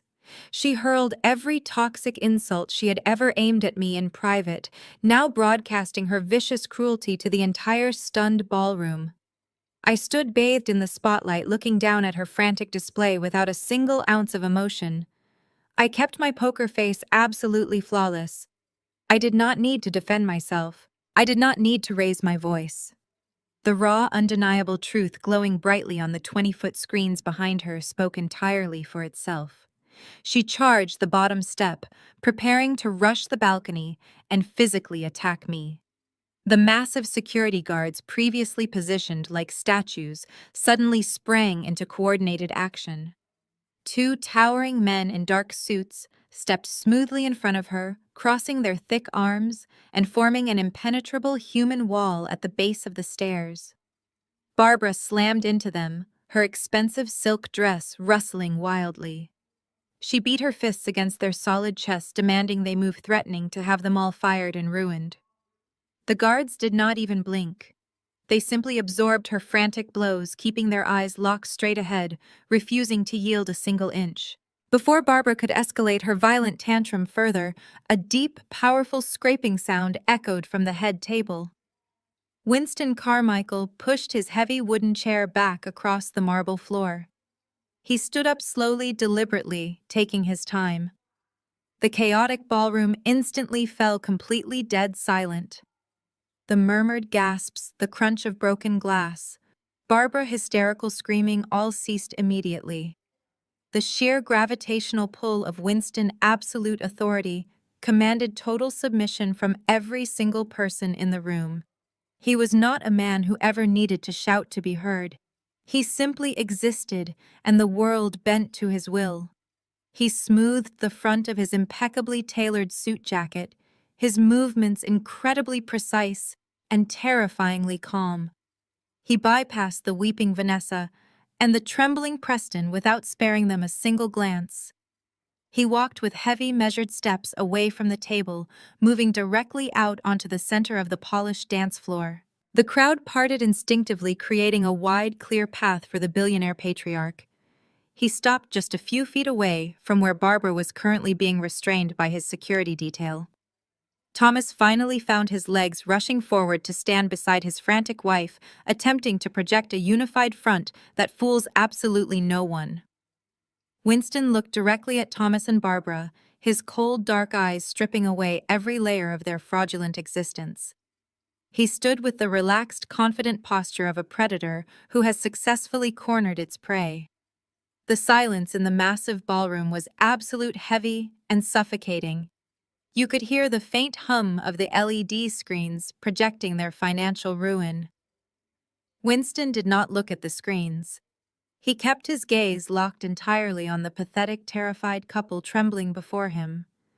He spoke, his voice dangerously low, a quiet, rumbling baritone that carried perfectly through the silent, echoing space. She did not doctor anything. But those bank records are not even the worst thing you have stolen from me. Winston raised his right hand. His fingers firmly gripped a small black remote control. He did not break eye contact with Thomas and Barbara as his thumb pressed the top button. A sharp beep echoed loudly through the main audio system. The massive 20-foot LED screens situated directly behind the bridal table instantly shifted. The damning financial records, the offshore bank routing numbers, and the undeniable proof of Preston's grand larceny all vanished into a sea of digital black.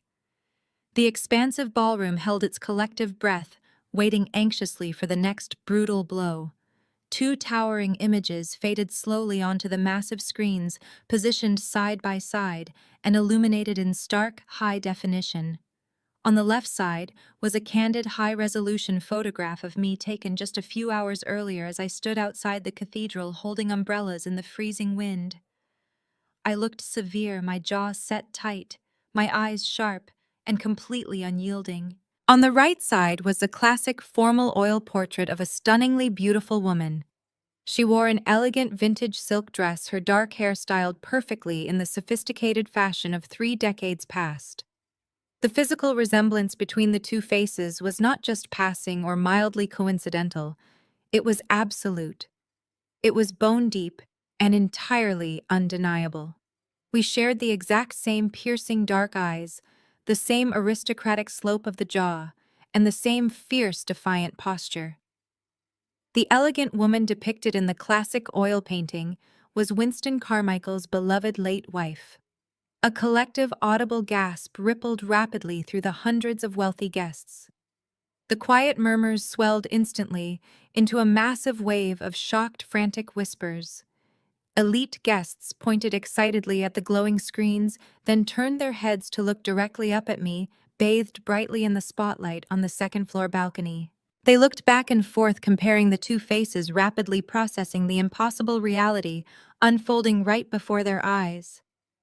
Then the final, devastating piece of the puzzle appeared on the display. A bright white document faded in smoothly, overlaying the bottom half of the two towering portraits. It was an official, legally verified laboratory DNA analysis report. A thick red box prominently highlighted the final conclusion block.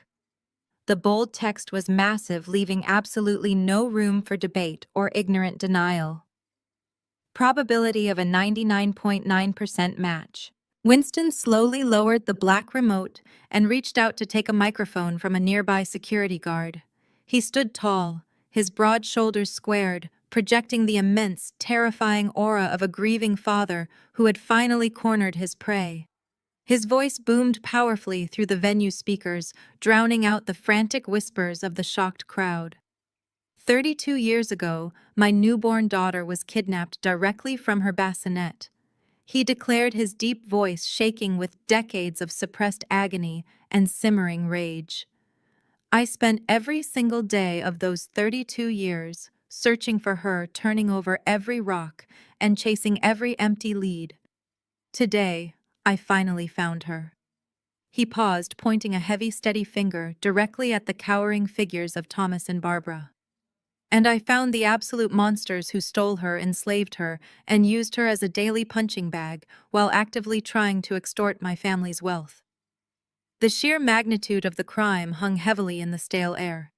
Kidnapping, child abduction, enslavement. The wealthy guests who had just spent the entire evening drinking champagne with Thomas and Barbara now looked at them with unadulterated horror. They were no longer viewed as respected members of high society. They were exposed as vicious, calculating criminals who had stolen an infant and raised her as a despised servant in their own home just to mask their heinous crime. Winston took another slow, deliberate step forward, closing the distance between himself and the two monsters who had stolen his family. "You brought my stolen daughter into your home," he growled, his voice vibrating with lethal intensity. "You forced her to clean your messes, to fix your failures, and to endure your pathetic, arrogant cruelty. You thought you could completely break her spirit. You thought you could use her brilliant mind to cover up your financial ruin and then discard her when she was no longer useful. But you failed. You failed because she has the Carmichael blood running through her veins. She is vastly stronger, smarter, and infinitely more dangerous than you could ever possibly comprehend." The absolute reality of the situation finally crashed down upon Thomas. The color drained entirely from his arrogant face, leaving his skin a sickly, chalky gray. His eyes darted wildly around the ballroom, searching desperately for an exit, an excuse, a lifeline that simply did not exist. The heavy breathing of the surrounding security guards boxed him in completely. He took a clumsy, uncoordinated step backward, his expensive leather shoes slipping on the polished marble floor. He lost his balance completely and stumbled hard, knocking violently into a large catering table. The table tipped over with a massive, deafening crash, sending expensive crystal glasses, imported china plates, and silver flatware scattering wildly across the dance floor. He scrambled desperately amidst the broken glass and spilled wine, a pathetic, ruined old man grasping at the shattered remnants of his fake empire. Beside him, Barbara completely disintegrated. The arrogant matriarch who had spent her entire life carefully curating an image of effortless superiority fell heavily to her knees. The expensive silk gown she had proudly paraded around the cathedral was now soaking up spilled champagne and dirt from the floor. She dropped the silver butter knife, letting it clatter uselessly against the marble. She brought both trembling hands up to her ruined face, hyperventilating loudly, her chest heaving with frantic, ragged gasps. The elite crowd recoiled from them simultaneously, physically stepping backward, as if Thomas and Barbara were highly contagious, carrying a deadly plague. The wealthy socialites who had previously kissed Barbara's cheeks and shaken Thomas's hands now looked upon them with absolute physical revulsion. They gathered their expensive coats and whispered harshly, condemning the monsters they had unknowingly welcomed into their exclusive circles. Every single person in the room stared at the two broken figures on the floor, completely horrified by the staggering depth of their depravity. Thomas tried to speak, to formulate some sort of defense, but his voice failed him completely. He just stared up at Winston, his mouth opening and closing silently. Barbara continued to hyperventilate, her loud, gasping breaths echoing terribly in the sudden quiet of the vast ballroom. They were entirely trapped, cornered. Like the vile vermin, they truly were exposed to the harsh, unforgiving light of absolute truth. Preston watched the total destruction of his parents with wide, terrified eyes. The carefully constructed illusion of his massive wealth, his perfect high society wedding, and his effortless superiority had completely vanished. He was no longer the golden boy, no longer the charismatic billionaire heir. He was a broke, desperate criminal caught red-handed embezzling $250,000 from a dangerous billionaire patriarch. The federal crimes of wire fraud and grand larceny were already bad enough, but the revelation of the kidnapping elevated his impending doom to catastrophic levels. He knew Winston Carmichael possessed the money, the power, and the unyielding ruthlessness to ensure every single member of the Wilson family rotted in a federal penitentiary for the rest of their natural lives. Preston's mind raced frantically, desperately searching for a way out, a way to survive the blazing inferno consuming his family. He looked at his mother sobbing pathetically on the floor, her face buried in her hands. He looked at his father scrambling weakly among the broken china. The golden boy who had been coddled, protected, and worshipped his entire life made the only calculation his selfish, cowardly mind was capable of making. He decided to sever the rotting limbs to save the core. Preston took a step away from his fallen parents, his face twisting into a mask of desperate, panicked self-preservation. He raised his right arm and pointed a trembling, accusatory finger directly at his own mother. It was her, he screamed, his voice cracking wildly, tearing through the tense silence of the ballroom. I didn't know anything about a kidnapping. I swear to God I didn't know. She did it. It was all her idea. The golden child, the perfect son, instantly betrayed his lifelong enablers, throwing his own mother directly to the wolves to save his own pathetic skin. The crowd stared at him in utter disbelief, disgusted by his absolute lack of loyalty. He backed away from them slowly, his hands raised defensively, fully abandoning the people who had sacrificed everything to give him the world. The ultimate betrayal was finally complete and irreversible. He stood completely alone, shivering under the harsh, unforgiving glare of the giant screens. The trap had snapped permanently shut. The monstrous facade was dead and gone forever. Winston Carmichael did not break eye contact with the trembling, pathetic figures of Thomas and Barbara Wilson. His face was a mask of cold, lethal determination. He slowly raised his right hand, lifting a small black remote control toward the master audiovisual receiver mounted on the balcony. He pressed a single button. A sharp electronic beep echoed clearly through the silent ballroom, cutting through the heavy, suffocating tension. Instantly, the massive 20-foot LED screen situated directly behind the bridal table shifted. The damning, highly detailed financial documents, the offshore bank routing numbers, and the undeniable proof of Preston grand larceny all vanished completely into a sea of digital black. The expansive ballroom held its collective breath, waiting anxiously for the next brutal blow to land.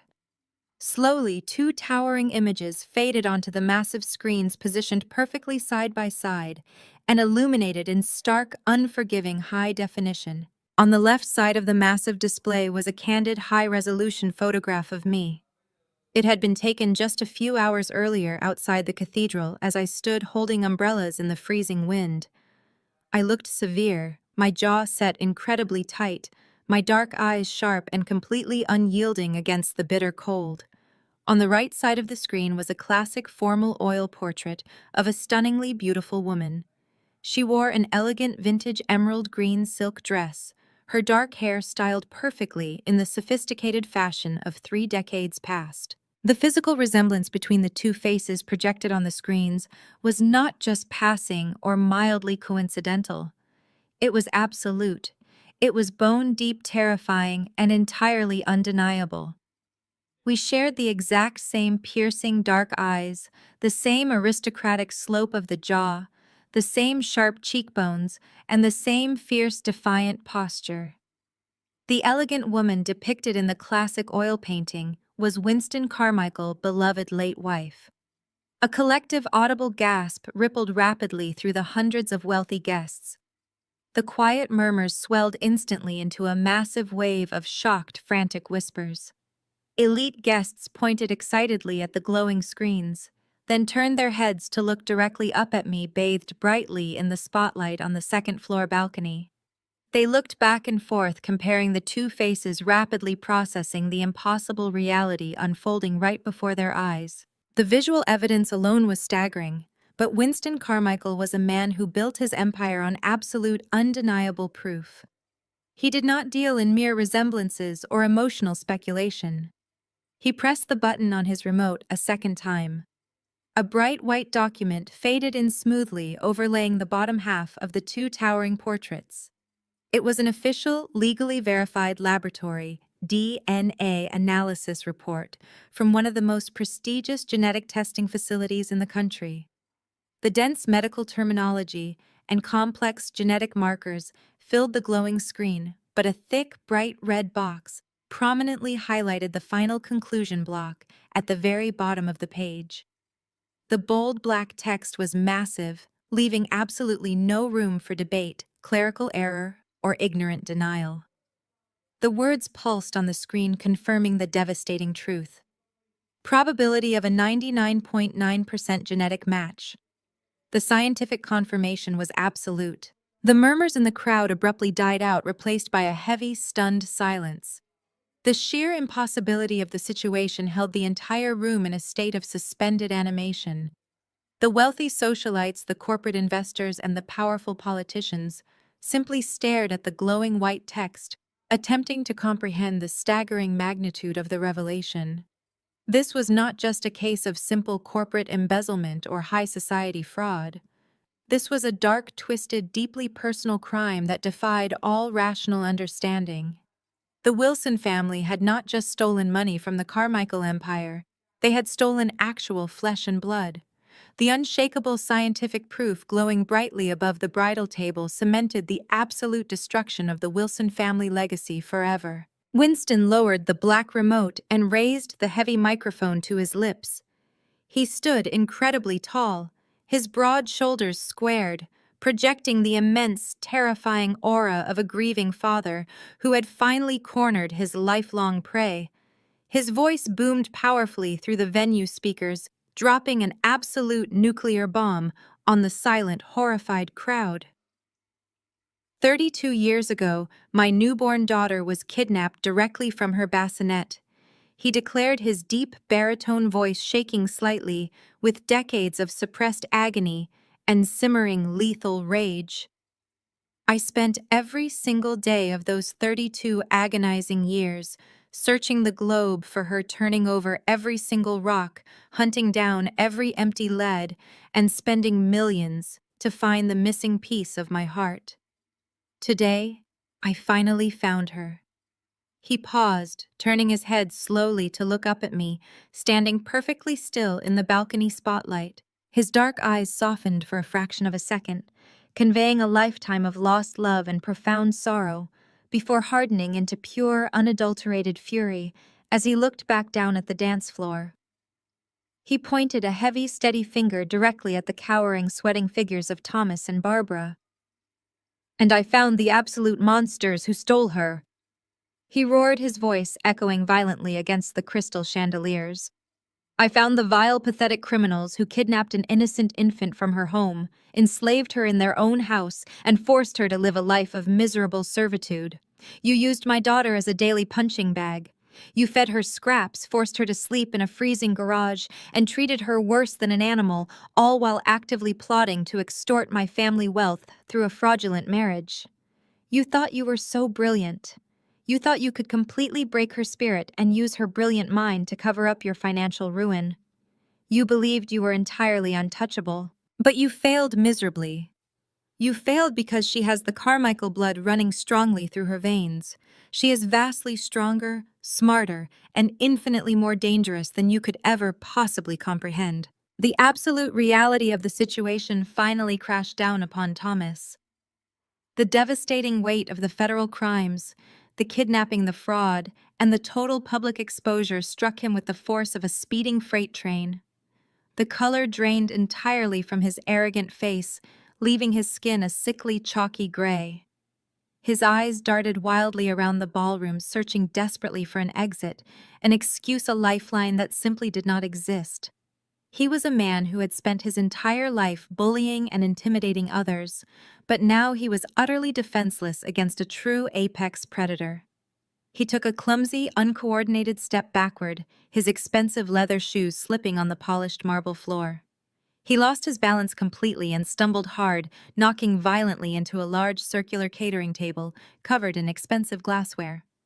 The table tipped over with a massive, deafening crash, sending crystal champagne flutes, imported china plates, and silver flatware scattering wildly across the dance floor. He scrambled desperately amidst the broken glass, a pathetic, ruined old man, grasping blindly at the shattered remnants of his fake empire. Beside him, Barbara, completely disintegrated. The arrogant matriarch who had spent her entire life carefully curating an image of effortless superiority fell heavily to her knees. The expensive silk gown she had proudly paraded around the cathedral was now soaking up spilled champagne and dirt from the floor. She brought both trembling hands up to her ruined face, hyperventilating loudly, her chest heaving with frantic, ragged gasps. She could not speak, she could not scream. The sheer terror of her impending incarceration had literally robbed her of breath.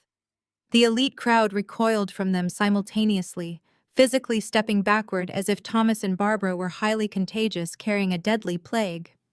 The wealthy socialites who had previously kissed Barbara cheeks and shaken Thomas' hands now looked upon them with absolute physical revulsion. They gathered their expensive coats and whispered harshly, condemning the monsters they had unknowingly welcomed into their exclusive circles. Every single person in the room stared at the two broken figures on the floor, completely horrified by the staggering depth of their depravity. They were entirely trapped, cornered, like the vile vermin they truly were, exposed to the harsh, unforgiving light of absolute truth. Preston watched the total destruction of his parents with wide, terrified eyes. The carefully constructed illusion of his massive wealth, his perfect high society wedding, and his effortless superiority had completely vanished into thin air. He was no longer the golden boy, no longer the charismatic billionaire heir, destined for greatness.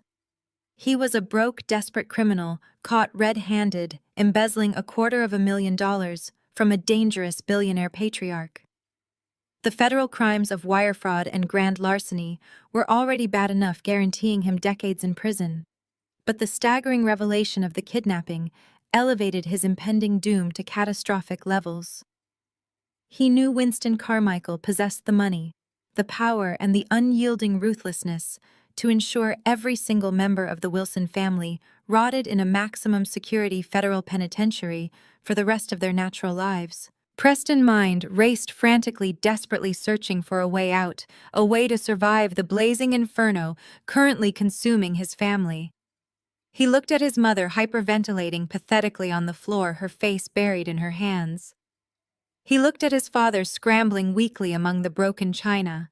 The golden boy who had been coddled, protected, and worshipped his entire life made the only calculation his selfish, cowardly mind was capable of making. He decided to sever the rotting limbs to save the core. Preston took a step away from his fallen parents, his face twisting into a mask of desperate, panicked self-preservation.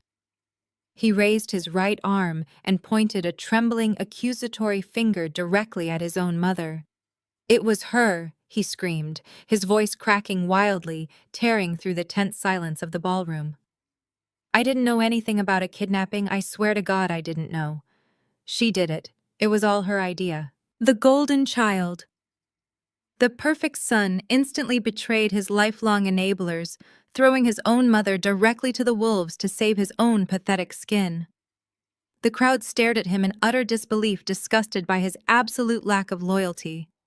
He backed away from them slowly, his hands raised defensively, fully abandoning the people who had sacrificed everything to give him the world. The sudden influx of law enforcement transformed the paralyzed ballroom into a scene of hyperactive, strictly coordinated tactical execution.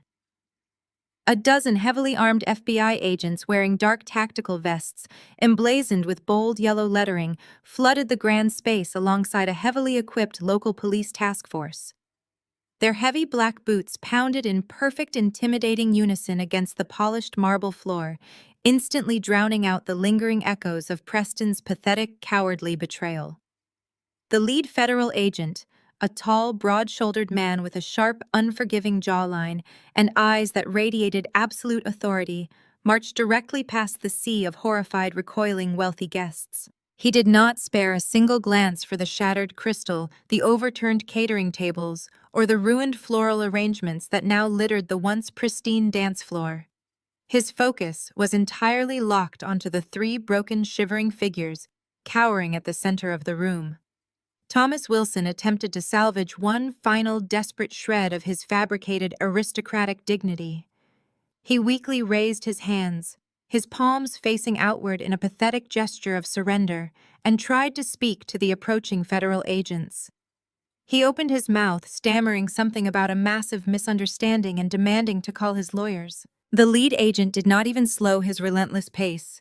He signaled with two quick, sharp motions of his hand, and immediately 4 heavily armed tactical officers broke away from the main formation.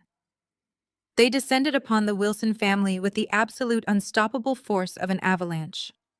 Thomas was the first to fall. 2 massive agents grabbed the collar of his custom-tailored tuxedo jacket, completely lifting the terrified patriarch off his expensive leather shoes. They spun him around with violent efficiency and slammed him hard against the nearest solid marble pillar. The sickening thud of his body hitting stone echoed. It echoed sharply through the room. They pulled his arms forcefully behind his back, securing his wrists with heavy steel handcuffs. Thomas let out a sharp, pathetic gasp of air, his face pressing humiliatingly against the cold, unforgiving stone, his fraudulent empire finally reducing him to nothing more than a common, subdued criminal. The lead agent stood firmly in front of the subdued family, pulling a laminated card from his tactical vest.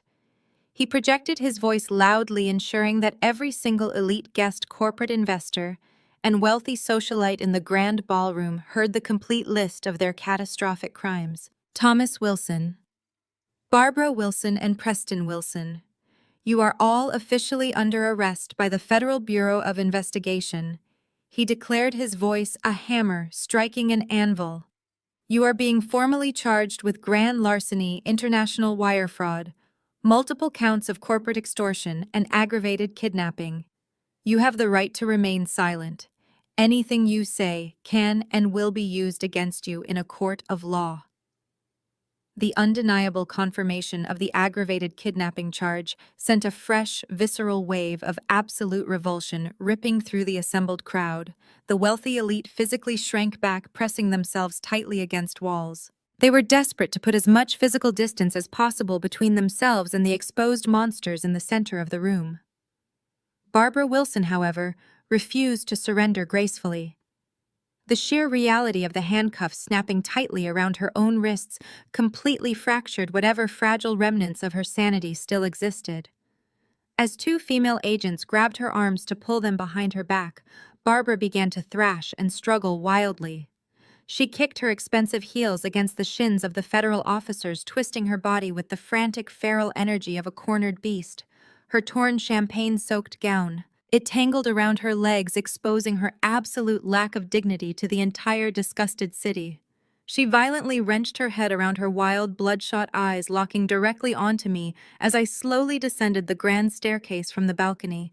Her face was a horrific, twisted mask of pure, unadulterated venom and desperate, clawing entitlement. "You owe us!" Barbara shrieked, her voice tearing painfully through her throat, echoing like a banshee across the silent, horrified ballroom. Her scream was so loud, so completely devoid of human restraint, that even the federal agents momentarily paused their struggle. "You owe us everything. You ungrateful little wretch!" She continued to scream, her face turning purple. "We took you in. We fed you. We clothed you when you had absolutely nothing. We gave you a roof over your head. You belong to me." I reached the bottom of the grand staircase. I did not run. I did not flinch. I did not show a single ounce of fear, intimidation, or lingering trauma. I walked with slow, deliberate, perfectly measured steps across the ruined dance floor, ignoring the shattered glass crunching beneath my shoes. I stopped exactly 2 feet in front of Barbara. The federal agents. They held her firmly in place, but I stepped directly into her personal space, invading the very air she breathed. I stared down into her frantic, hate-filled eyes. The years of conditioning, the decades of programmed fear, the endless nights shivering in that freezing garage had all completely vanished. It had burned away, replaced by an unbreakable core of absolute freezing diamond. I leaned in close, ensuring my voice was low, perfectly calm, and entirely lethal. "You fed me your leftovers." I stated my words, dropping like heavy stones of ice into the tense silence of the expansive room. "You clothed me in your discarded rags. You gave me a freezing concrete floor to sleep on." I did not break eye contact as her breathing hitched painfully in her chest. "I paid my supposed debt to you with 25 years of brutal, unpaid labor. I was your servant, your scapegoat, and your punching bag. But that debt is officially canceled." I stood up slightly straighter, looking down at the heavy steel handcuffs biting tightly into her wrists. I let a slow, terrifyingly cold smile curve the corners of my mouth. "Enjoy your new wardrobe, Barbara," I whispered softly, my voice dripping with absolute freezing finality. "I hear orange is incredibly hard to keep clean." Barbara let out a strangled, pathetic gasp, completely out of words, her twisted mind finally short-circuiting as the absolute finality of my statement struck her. She sagged heavily against the federal agents, all the manic feral fight draining out of her body, leaving nothing but a hollow, empty shell of a woman who had just realized she was going to die in a federal prison. As the agents began to drag Barbara toward the main exit, Preston violently threw himself forward. He fought hard. He fought against the grip of the officer, holding his arms, dropping forcefully to his knees directly into the path of my shoes. He looked up at me, his face completely covered in a disgusting mixture of tears, sweat, and mucus. The red, angry mark from where Vanessa had violently thrown her massive diamond ring at his face was swelling prominently on his cheek. "Madeline, please," Preston begged, sobbing loudly, his voice a pathetic, high-pitched whine of a terrified child. "Please, you have to tell them it is all a massive misunderstanding. I didn't know about the kidnapping. I swear on my life I didn't know. I was just following their orders. You have to save me. We grew up together. You are my sister. Please." I looked down at the sniveling, begging creature at my feet. The boy who had spent his entire life tormenting me, who had gleefully forced me to sign away my future in that freezing garage, was now begging for my mercy. He was utterly pathetic. I did not say a single word to him. I did not even offer him the dignity of an insult. I simply lifted my foot, stepping cleanly over. I stepped cleanly over his trembling, sobbing body and walked away. Preston wailed in absolute despair as the agents yanked him roughly back to his feet. The tactical team officially began the march. They frog-marched Thomas Barbara and Preston Wilson straight through the center aisle of the grand ballroom. It was the ultimate, inescapable walk of shame. They were paraded directly in front of the very high society peers, the powerful politicians, and the elite corporate investors they had spent their entire fraudulent lives desperately trying to impress. The wealthy guests did not look away. They stared with open disgust. Some whispered harsh condemnations, while others simply turned their backs as the disgraced family was dragged past them. Their social, financial, and personal destruction was absolute, total, and permanently irreversible. The bright red and blue flashing lights from the dozens of police cruisers outside painted the massive stained glass windows in alternating strokes of harsh color. Slowly, the deafening screech of the sirens began to fade into the distance, carrying the monsters away. Winston turned to me tentatively, opening his arms, tears streaming down his face. I finally broke my stoic facade, stepped into his arms, and hugged my real father. The heavy dust from that explosive night took exactly 3 months to settle into the cold, hard concrete of the federal justice system. The highly publicized trial of the Wilson family was remarkably swift and absolutely brutal. There were no lengthy delays, no clever legal maneuvers, and no sympathetic jurors available to save them from their inevitable fate. I took the witness stand with the posture of an absolute executioner delivering a flawless killing stroke to their fraudulent empire. I presented my meticulous forensic accounting records, mapping out every single fraudulent wire transfer, every hidden offshore account, and every fabricated tax return they had filed over the last decade. My presentation was a masterclass in data forensics that left their expensive defense attorneys completely speechless. The financial evidence alone was more than enough to bury them, but the verified DNA report confirming my true identity as the kidnapped Carmichael heiress was the final lethal blow. The prosecution painted a horrifying, undeniable picture of an arrogant couple who had stolen a billionaire child simply to mold her into their own personal financial slave. Thomas and Barbara sat at the defense table looking like deflated balloons stripped of their designer clothes and their manufactured arrogance. When the judge finally delivered the sentence, the crowded courtroom remained dead silent. Thomas and Barbara Wilson were both officially sentenced to 25 years in a maximum security federal penitentiary entirely without the possibility of parole. They would spend the rest of their natural lives rotting behind thick iron bars. Preston, faring only slightly better due to his cowardly decision to testify aggressively against his own parents, received a mandatory sentence of 15 years for his direct role in the massive financial fraud and extortion schemes. As the heavy wooden gavel slammed down, I felt the final heavy chains of my traumatic childhood shatter completely. I watched without a single ounce of pity as federal marshals handcuffed the 3 monsters and hauled them out of the courtroom. The total destruction of the Wilson family extended far beyond their physical incarceration. The federal government moved with devastating speed to dismantle every single aspect of their stolen wealth. Their sprawling luxury estate in the most exclusive neighborhood in Seattle was immediately seized by federal authorities. I stood on the sidewalk one brisk Tuesday morning and watched as massive moving trucks hauled away their expensive antique furniture, their imported Persian rugs, and their priceless art collections.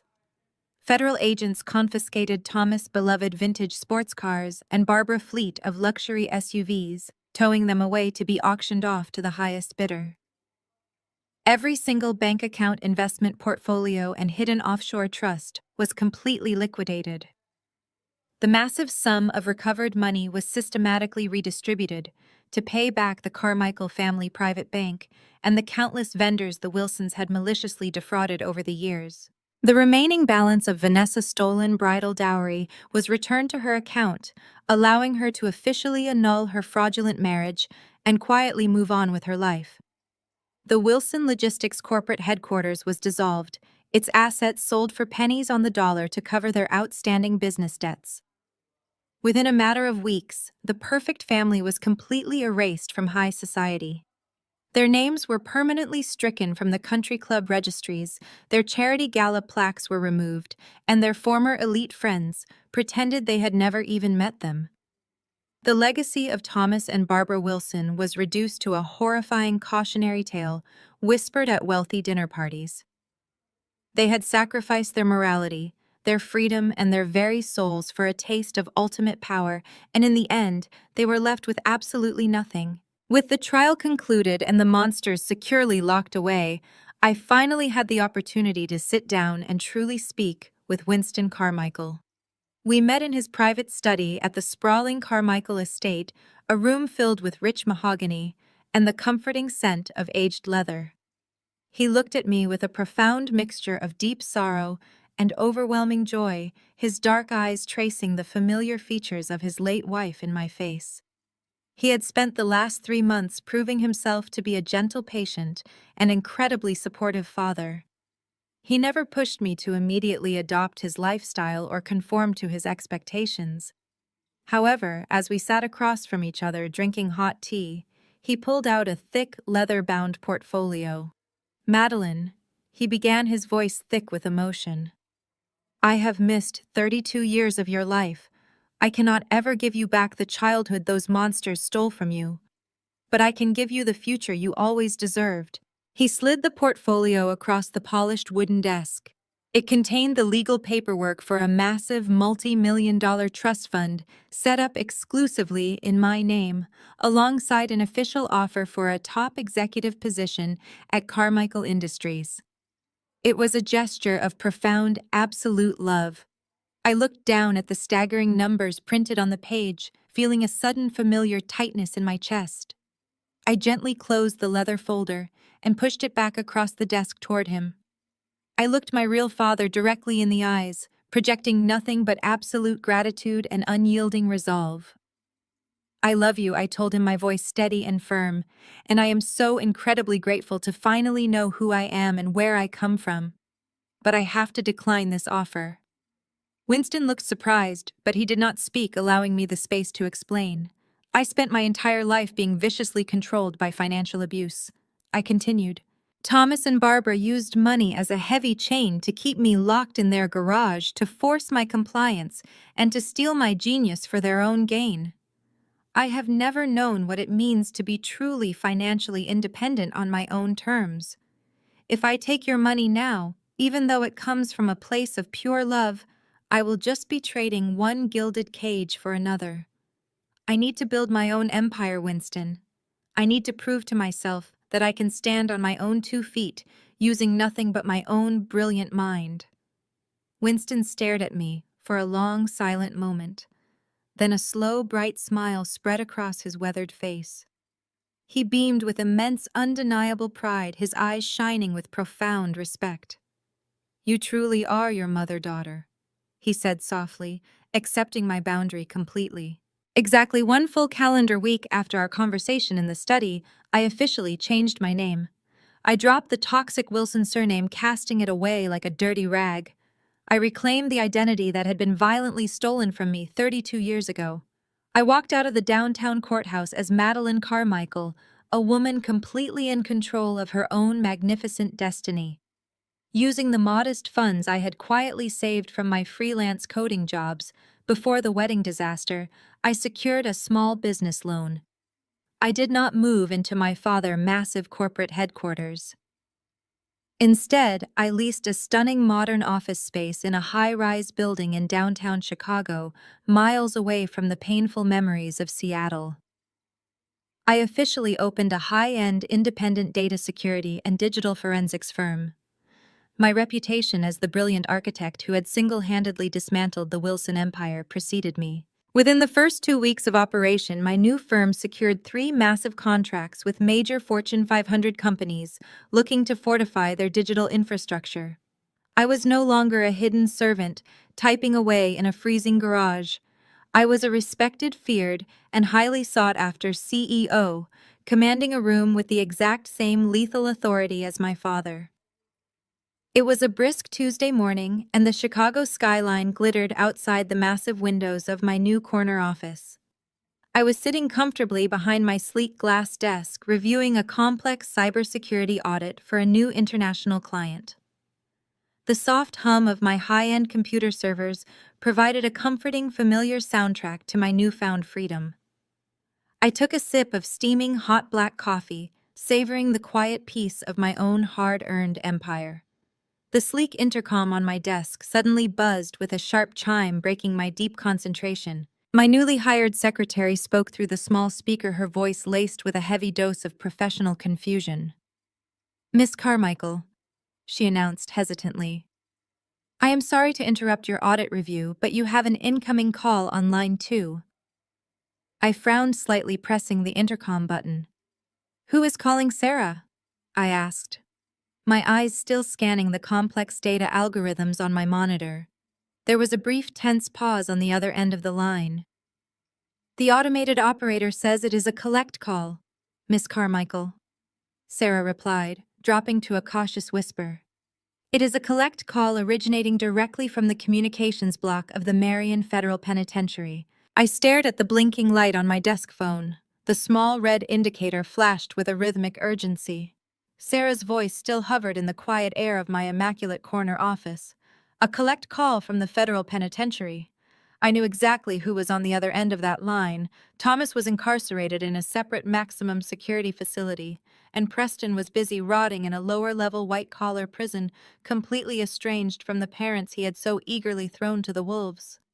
That left only one person desperate enough, broken enough to reach out to the very woman who had orchestrated her absolute destruction. I reached across the smooth, cool glass of my desk and pressed the flashing button, accepting the charges with a simple, quiet command to the automated system. The line clicked, followed by the harsh metallic echo of a heavily monitored prison phone system. "Madeline." The voice on the other end was barely a raspy whisper, but the arrogant, shrill undertones of Barbara Wilson were entirely unmistakable. However, the biting cruelty that had defined her entire existence was completely gone, violently stripped away by 3 months of cold reality. She sounded incredibly small, weak, and utterly pathetic. "It is Madeline," I replied, leaning back into my plush leather executive chair. I kept my voice perfectly level, completely devoid of any emotion, anger, or vindictiveness. I was simply acknowledging a factual statement. "Oh, thank God!" Barbara gasped, her breath catching in a wet, ragged sob. The sound of her crying, which would have once sent me into a blind panic of servitude, now elicited absolutely nothing within me. "I didn't think you would actually answer. I have tried calling Preston for weeks, but he refuses to accept my calls. He completely blocked his own mother. He won't even speak to my lawyer." I remained silent, letting her words hang in the sterile air of the prison communications block. I could hear the loud, chaotic background noise of the facility behind her, heavy steel doors clanging shut, the sharp, authoritative shouts of corrections officers, and the low, constant hum of hundreds of confined inmates. It was a brutal, unforgiving environment, a stark contrast to the quiet, climate-controlled luxury of my downtown Chicago high-rise. "Madeline, please!" Barbara begged, her voice cracking as she swallowed her massive lifelong pride. "The conditions in here are absolutely horrific. It is a total nightmare. The food is practically inedible, and the bedding is so thin and freezing cold. I am terrified every single second of the day. The other women, they look at me like I am just meat. I have absolutely nothing." She paused, taking a shaky, desperate breath. I could picture her standing at the payphone in her oversized, scratchy orange jumpsuit, her previously manicured nails chipped and broken, her expensive salon-treated hair growing out into a dull, unkempt gray. The image brought no joy, just a profound sense of absolute apathy. "I need money, Madeline," Barbara blurted out. "I need you to put some funds into my prison commissary account. Just a few $100s so I can buy basic necessities. Maybe decent soap or a warm sweatshirt. Please, you have so much now. You have that firm and Winston's resources. A few $100s is absolutely nothing to you. I have no one else to turn to. Thomas is gone. Preston abandoned me, and all our friends blocked my number. You are the only one left." I listened to her pathetic, begging monologue, letting her exhaust her final, desperate pleas. She was entirely forgetting that our history was defined exclusively by her relentless abuse. I slowly turned my chair, looking out through the massive floor-to-ceiling windows of my corner office. The sprawling, magnificent Chicago skyline stretched out before me, gleaming brightly under the morning sun. The deep blue waters of Lake Michigan shimmered in the distance. I had built this. I had secured this stunning view, this massive desk, and this powerful position using nothing but my own intellect, my relentless drive, and the raw, undeniable truth. I brought the phone closer to my mouth. I did not yell. I did not gloat. I did not offer her a single ounce of the emotional reaction she was desperately craving. I responded with pure, unbothered, absolute apathy. "Some people are just born to serve their time, Barbara," I stated, my voice as cold and hard as a glacier. "I highly suggest you get used to scrubbing those concrete floors. You taught me how to do it perfectly." Before she could utter a single word of protest, before she could launch into another hysterical fit of begging or toxic rage, I calmly placed the receiver back onto its cradle. The sharp click severed the connection, instantly, permanently silencing Barbara Wilson and banishing her back to the grim, terrifying reality of her cold prison block. I immediately tapped the digital display on my desk console and permanently blocked the incoming number. She would never be able to reach my office, my personal phone, or my life ever again. I stood up and walked slowly toward the towering glass window. I placed my hands lightly against the cool pane, looking down at the bustling city streets far below. The silence in my office was not the oppressive quiet of the freezing Seattle garage. It was the rich silence of absolute victory. I was no longer a victim. I was no longer a discarded orphan or a compliant servant. I had methodically torn down my abusers, using nothing but the unstoppable force of my own brilliant intellect. I reclaimed my identity, my future, and my entire life. My reflection stared back at me in the glass. I looked powerful and entirely in control. I was Madeline Carmichael, the CEO of my own flourishing data security empire. I smoothed the lapels of my tailored blazer, turned my back to the magnificent skyline, and walked confidently back to work. The transition from that Tuesday morning in my corporate office to the warm embrace of late November felt like stepping into a different lifetime. The harsh, freezing winters of my past, spent shivering in a drafty Seattle garage, while the Wilsons celebrated in opulent excess, were nothing but hollow memories. Today was Thanksgiving Day, a holiday I had finally reclaimed for myself. I stood in the expansive chef kitchen inside my newly purchased townhouse. Soaring ceilings, exposed brick walls, and massive skylights bathed the gleaming marble countertops in a rich golden glow. The air was thick with the deeply nostalgic savory scent of roasting turkey, simmering cranberry sauce, and sweet cinnamon baking in the ovens. There were no toxic performative expectations lingering in my home. There were no arrogant matriarchs demanding perfection. There were no heirs taking credit for my hard work. There was only pure, unadulterated joy. I wiped my hands on a pristine white apron and took a moment to observe the incredibly beautiful life I had constructed on my own terms. The living room was alive with the sound of genuine laughter. David, my fiercely loyal business partner, was engaged in an animated debate with two of my closest friends. Sarah and Mark had supported me during the darkest hours of my escape, and now they sat comfortably on my velvet sofa, drinking red wine and laughing until tears streamed down their faces. Nobody was walking on eggshells. Nobody was calculating their next deceitful social maneuver. We were just people who genuinely respected and cared for one another, sharing a magnificent holiday meal. The mahogany dining table was draped in an elegant runner and adorned with wild autumn flowers. At the head of the table, standing tall and projecting an aura of gentle patriarchal authority, was Winston Carmichael, my father. He wore a finely tailored cashmere sweater, his silver hair catching the light of the crystal chandelier. He was expertly carving the roasted turkey with the precision of a surgeon. I walked out of the kitchen holding a silver tray of roasted vegetables and set it on the table. Winston looked up, his dark eyes crinkling at the corners with immense pride. "You know, Madeline," he said, his deep baritone voice carrying a soft warmth that instantly captured the attention of everyone. "Every time I watch you move around this house, every time I see the way you command a room, I am transported back exactly 33 years. He set the carving knife down and picked up a linen napkin. Your mother had that exact same fierce, unyielding energy. She never let anyone dictate how she should live. She would throw massive, extravagant dinner parties and purposely invite the mailman, the local bakery owner, and the city mayor to sit at the exact same table. Winston chuckled softly, a warm sound, carrying decades of profound love. She believed that a true family was forged through mutual respect and shared intellect, not through blind obedience. You have her exact eyes, Madeline, but more importantly, you possess her absolute unbreakable spirit.